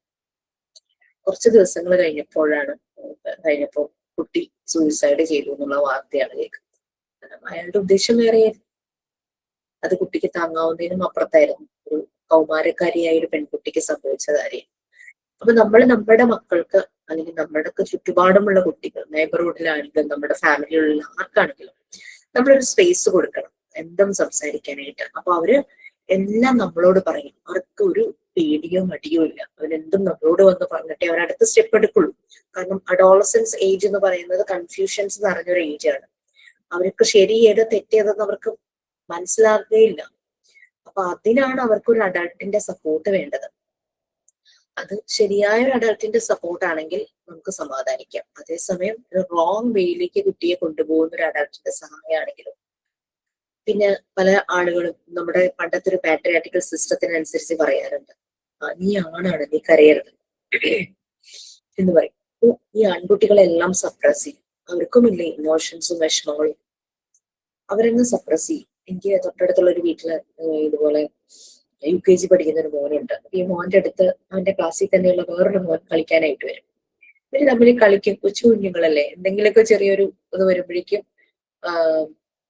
ഒരു കുഞ്ഞി വഴക്കും പിണക്കും ഒക്കെ വരും. അപ്പൊ അങ്ങനെ ഒരു എനിക്കിങ്ങനെ കേൾക്കാം, തൊട്ടടുത്ത വീടാണ്. അപ്പൊ ഇങ്ങനെ കളിക്കാൻ വന്ന ഫ്രണ്ട്, ആ മോൻ കരയാൻ തുടങ്ങിയപ്പോ എന്താ വീട്ടിലെ ആ മോന്റെ അമ്മ, അയ്യേ നീ എന്താ പെൺപിള്ളേരെ പോലെ കരയുന്നത്, നീ ഇങ്ങനെ കരഞ്ഞു കഴിഞ്ഞാൽ നിന്നെ ഞാൻ കണ്ണും പിരിവൊക്കെ എഴുതി പൊട്ടൊക്കെ വെച്ച് മുടിയൊക്കെ സ്ലൈഡൊക്കെ കുത്തിക്കെട്ടി നിന്നെ ഞാൻ ആ പയ്യന്റെ പേര് പറഞ്ഞിട്ടേ ഒരു ഇകാരം കൂടെ ചേർത്തിട്ട് ഇങ്ങനെ വിളിക്കുന്നു. അപ്പോഴേക്കും നമ്മുടെ ആ വീട്ടിലെ കുട്ടി അവനെ കളിയാക്കാനായിട്ട് തുടങ്ങി. കരഞ്ഞുകൊണ്ടിരുന്ന മോൻ പെട്ടെന്ന് സ്വിച്ച് ഇട്ട കൂടെ കരച്ചിൽ നിർത്തി. ആൺകുട്ടികൾ ശരിക്കും കരയാൻ പാടില്ലേ? അങ്ങനെയാണോ? നിങ്ങളുടെ ഒരു കൺസെപ്റ്റ് അതാണോ? അല്ല മാം, അറിയാം, ഇമോഷൻസ് അവർ പ്രകടിപ്പിക്കണം. അതെ, അവർ പ്രകടിപ്പിക്കണം. അതിനുള്ള സ്പേസ് നമ്മുടെ വീട്ടില് നമുക്കിടയിൽ അവർക്ക് ഉണ്ടാകും. അവർ കരയട്ടെ. ഈവൻ ലൈഫ് പാർട്ട്ണർ ആണെങ്കിലും നമ്മളോട് അങ്ങനെ ഒരു സ്പേസ് ഉണ്ടെങ്കിൽ ഡെഫിനറ്റ്ലി അവർ നമ്മളോട് അത്രയും ക്ലോസ് ആയിരിക്കും. നമ്മളെ മൈൻഡ് ചെയ്യുന്നില്ലെങ്കിൽ കാരണം അവരെ ഒരു ചാര് തേടി എങ്ങോടെങ്കിലും പോകും. കുഞ്ഞുങ്ങളാണെങ്കിലും ആരാണെങ്കിലും അങ്ങനെ ഒരു കരയാനൊരു സ്പേസ് ഇല്ലെങ്കിൽ അവർ വേറെ പല മാർഗങ്ങൾ തേടി പോകും. അവിടെയാണ് പ്രശ്നങ്ങൾ കൂടുതലും വഷളാകുന്നത്. അപ്പൊ സൈക്കോളജിക്കൽ ഫസ്റ്റ് എയ്ഡ് എന്ന് പറയുന്നത് ഏതൊരു ഏജിലുള്ളവർക്കും ആവശ്യമാണ്. ആണാണ് സ്ട്രോങ് ആണെന്നല്ല, അവർ ഇമോഷണലി വളരെ വീക്കാണ്. പൊതുവെ സ്ത്രീകളാണ് ഇമോഷണലി സ്ട്രോങ്. അതുകൊണ്ടാണ് നമുക്ക് എല്ലാവരെയും ടേക്ക് കെയർ ചെയ്യാനായിട്ട് പറ്റുന്നത്. ഇവർ ഇമോഷണലി ഭയങ്കര വീക്ക്. ഫിസിക്കലി അവർ സ്ട്രോങ് ആയിരിക്കും, പക്ഷെ ഇമോഷണലി അവർ ഭയങ്കര വീക്കാണ്. സ്ത്രീകൾ ഫിസിക്കലി ചിലപ്പോ അത്ര സ്ട്രോങ് ആയിരിക്കില്ല, പക്ഷെ ഇമോഷണലി സ്ട്രോങ് ആണ്. നമ്മൾ വരെ പ്രശ്നങ്ങൾ നമുക്ക് ഫേസ് ചെയ്യാൻ പറ്റും, നമുക്കത് സോർട്ട് ഔട്ട് ചെയ്യാനായിട്ട്. പല മേഖലകളിൽ ഇരിക്കുന്ന ആളുകളെ നോക്കിക്കഴിഞ്ഞാൽ അറിയാം, പ്രത്യേകിച്ചും സൈക്കോളജിസ്റ്റുകളൊക്കെ നോക്കിക്കഴിഞ്ഞു കഴിഞ്ഞാൽ സ്ത്രീകളുടെ ആ റോള് ചെയ്യുന്ന സ്ത്രീകൾ അവർക്ക് വേറൊരു രീതിയായിരിക്കാം അവർ കാര്യങ്ങളെ ഡീൽ ചെയ്യുന്നത്. അപ്പോൾ സൈക്കോളജിക്കൽ ഫസ്റ്റ് എയ്ഡിന്റെ ഇമ്പോർട്ടൻസ് അതാണ്. നമ്മൾ പറഞ്ഞു എങ്ങനെയുള്ള ആൾക്കാർക്കാണ് വേണ്ടത്. അങ്ങനെ critical illness, life threatening diseases, അങ്ങനെ ഇഞ്ചുറീസ് ഒക്കെ വരുന്നവർക്ക് ഇത് വേണം. അപ്പൊ പാലിയേറ്റീവ് കെയർ പോലുള്ള ഒരു ഓർഗനൈസേഷൻ ഒക്കെയാണ് അതിനുള്ള സപ്പോർട്ട് കൊടുക്കാറുണ്ട്. നമുക്ക് താല്പര്യം ഉണ്ടെങ്കിൽ അവരുമായിട്ട് ചേർന്ന് നമുക്ക് വർക്ക് ചെയ്യാം. സർവീസ്, ഒരു പ്രൊഫഷണൽ ജോബോ പെയ്ഡ് ജോബോ ഒന്നുമല്ല കേട്ടോ. പിന്നെ വളരെയധികം അപ്സെറ്റ് ആയിട്ടുള്ളവര്, ഇപ്പം ഈ പ്രത്യേകിച്ചും ഈ ഡെലിവറി കഴിയുമ്പോഴേക്കും ലേഡീസിന് പൊതുവെ ഒരു വല്ലാത്തൊരു ഹോർമോൺ ചേഞ്ചസും, കുട്ടിയെ നോക്കാൻ പറ്റും, അങ്ങനെ അവർക്ക് കുഞ്ഞിനെ നോക്കാതെയും അവനെ തന്നെ നോക്കാതെയും അങ്ങനത്തെയൊക്കെ ഒരു അവസ്ഥയൊക്കെ വരാറുണ്ട്. പോസ്റ്റ്മോർട്ടം സിൻഡ്രോം എന്ന് നമ്മൾ പറയാറുണ്ടല്ലേ. പിന്നെ ചില ആളുകൾ സെൽഫ് ഹാം ചെയ്യുന്ന, അതായത് സൂയിസൈഡ് ടെൻഡൻസി ഉള്ള ആളുകൾ, അവർക്കും PFA ആവശ്യമാണ്. ചിലര് മറ്റുള്ളവരെ ഹാം ചെയ്യുന്ന രീതിയിൽ ഉള്ളത്. നമുക്കറിയാം ഈ ഒരു അഡോളസൻ ഗ്രൂപ്പിന്റെ ഇതില് ഒരു ബ്രേക്കപ്പ് ഒക്കെ നടന്നു കഴിഞ്ഞു കഴിഞ്ഞാൽ ചിലര് എനിക്ക് കിട്ടിയില്ലെങ്കിൽ വേറൊരാൾക്കും കിട്ടണ്ട എന്നും പറഞ്ഞിട്ട് കത്തിച്ച് സ്റ്റാബ് ചെയ്യുക, പെട്രോൾ വെച്ച് കത്തിക്കാൻ നോക്കുക, പിന്നെ ആസിഡ് അറ്റാക്ക് നടത്തുക, അങ്ങനെയൊക്കെ നമ്മൾ കേട്ടിട്ടുണ്ട് അല്ലെ. അപ്പൊ അതൊക്കെ ഈ ഒരു മെന്റൽ ഹെൽത്തിന്റെ വീക്ക്നെസ് കൊണ്ട് സംഭവിക്കുന്നത് തന്നെയാണ്. അപ്പൊ അവർക്കെല്ലാം ഈ ഒരു PFA പ്രൊവൈഡ് ചെയ്യേണ്ടതുണ്ട്. അതിന്റെ ചില 2-3 ഇൻസിഡൻസ് ഉണ്ട്, അത് ഞാൻ നിങ്ങളോട് പറയാം. കണ്ടിട്ടുണ്ടോ എന്ന് എനിക്കറിയില്ല. അപ്പോ ഒന്ന് വായിച്ചു നോക്കി. വായിച്ചാൽ നല്ലപോലെ മനസ്സിലാകുന്ന കുറെ ടോപ്പിക്സ് തന്നെയാണ്. അതിൽ നിന്ന് മെയിൻ ആയിട്ടുള്ള കുറച്ച് കണ്ടന്റ് മാത്രം ഞാനിന്ന് ഫിൽട്ടർ ചെയ്ത് എടുത്തിട്ടുണ്ട്. അതാണ് ഞാനിപ്പോ ക്ലാസ്സിൽ ഷെയർ ചെയ്യുന്നത്. നിങ്ങൾ നോട്ട് ചെയ്ത് പോവുക. നല്ലൊരു നോട്ട് പ്രിപ്പയർ ചെയ്യാൻ പറ്റും, അത് പ്രിപ്പയർ ചെയ്ത് തന്നെ. PDF ഇങ്ങനെ എപ്പോഴും ഫോണിലെടുത്ത് വെച്ച് നോക്കി കണ്ണ് കളയണ്ടല്ലോ എന്ന് വെച്ചിട്ട് പറഞ്ഞതാ. നമ്മൾ നോട്ട് ചെയ്ത് വെക്കുവാണെങ്കിൽ നമുക്ക് എളുപ്പമായിരിക്കും. Okay then, have a nice day. Thank you so much. Bye. Thank you, ma'am. Next week ഞാൻ ഉണ്ടാവില്ല കേട്ടോ. ഞാൻ മോളുടെ കോഴ്സിന്റെ ഭാഗമായിട്ട് അവൾക്ക് ഒരു മെഡിക്കൽ എക്സാമിനേഷൻ ഉണ്ട്. അപ്പൊ അവൾക്ക് സ്ലോട്ട് കിട്ടിയിരിക്കുന്നത് ബാംഗ്ലൂര്. അപ്പൊ ഞാൻ ട്യൂസ്ഡേ ബാംഗ്ലൂർക്ക് ട്രാവൽ ചെയ്യും.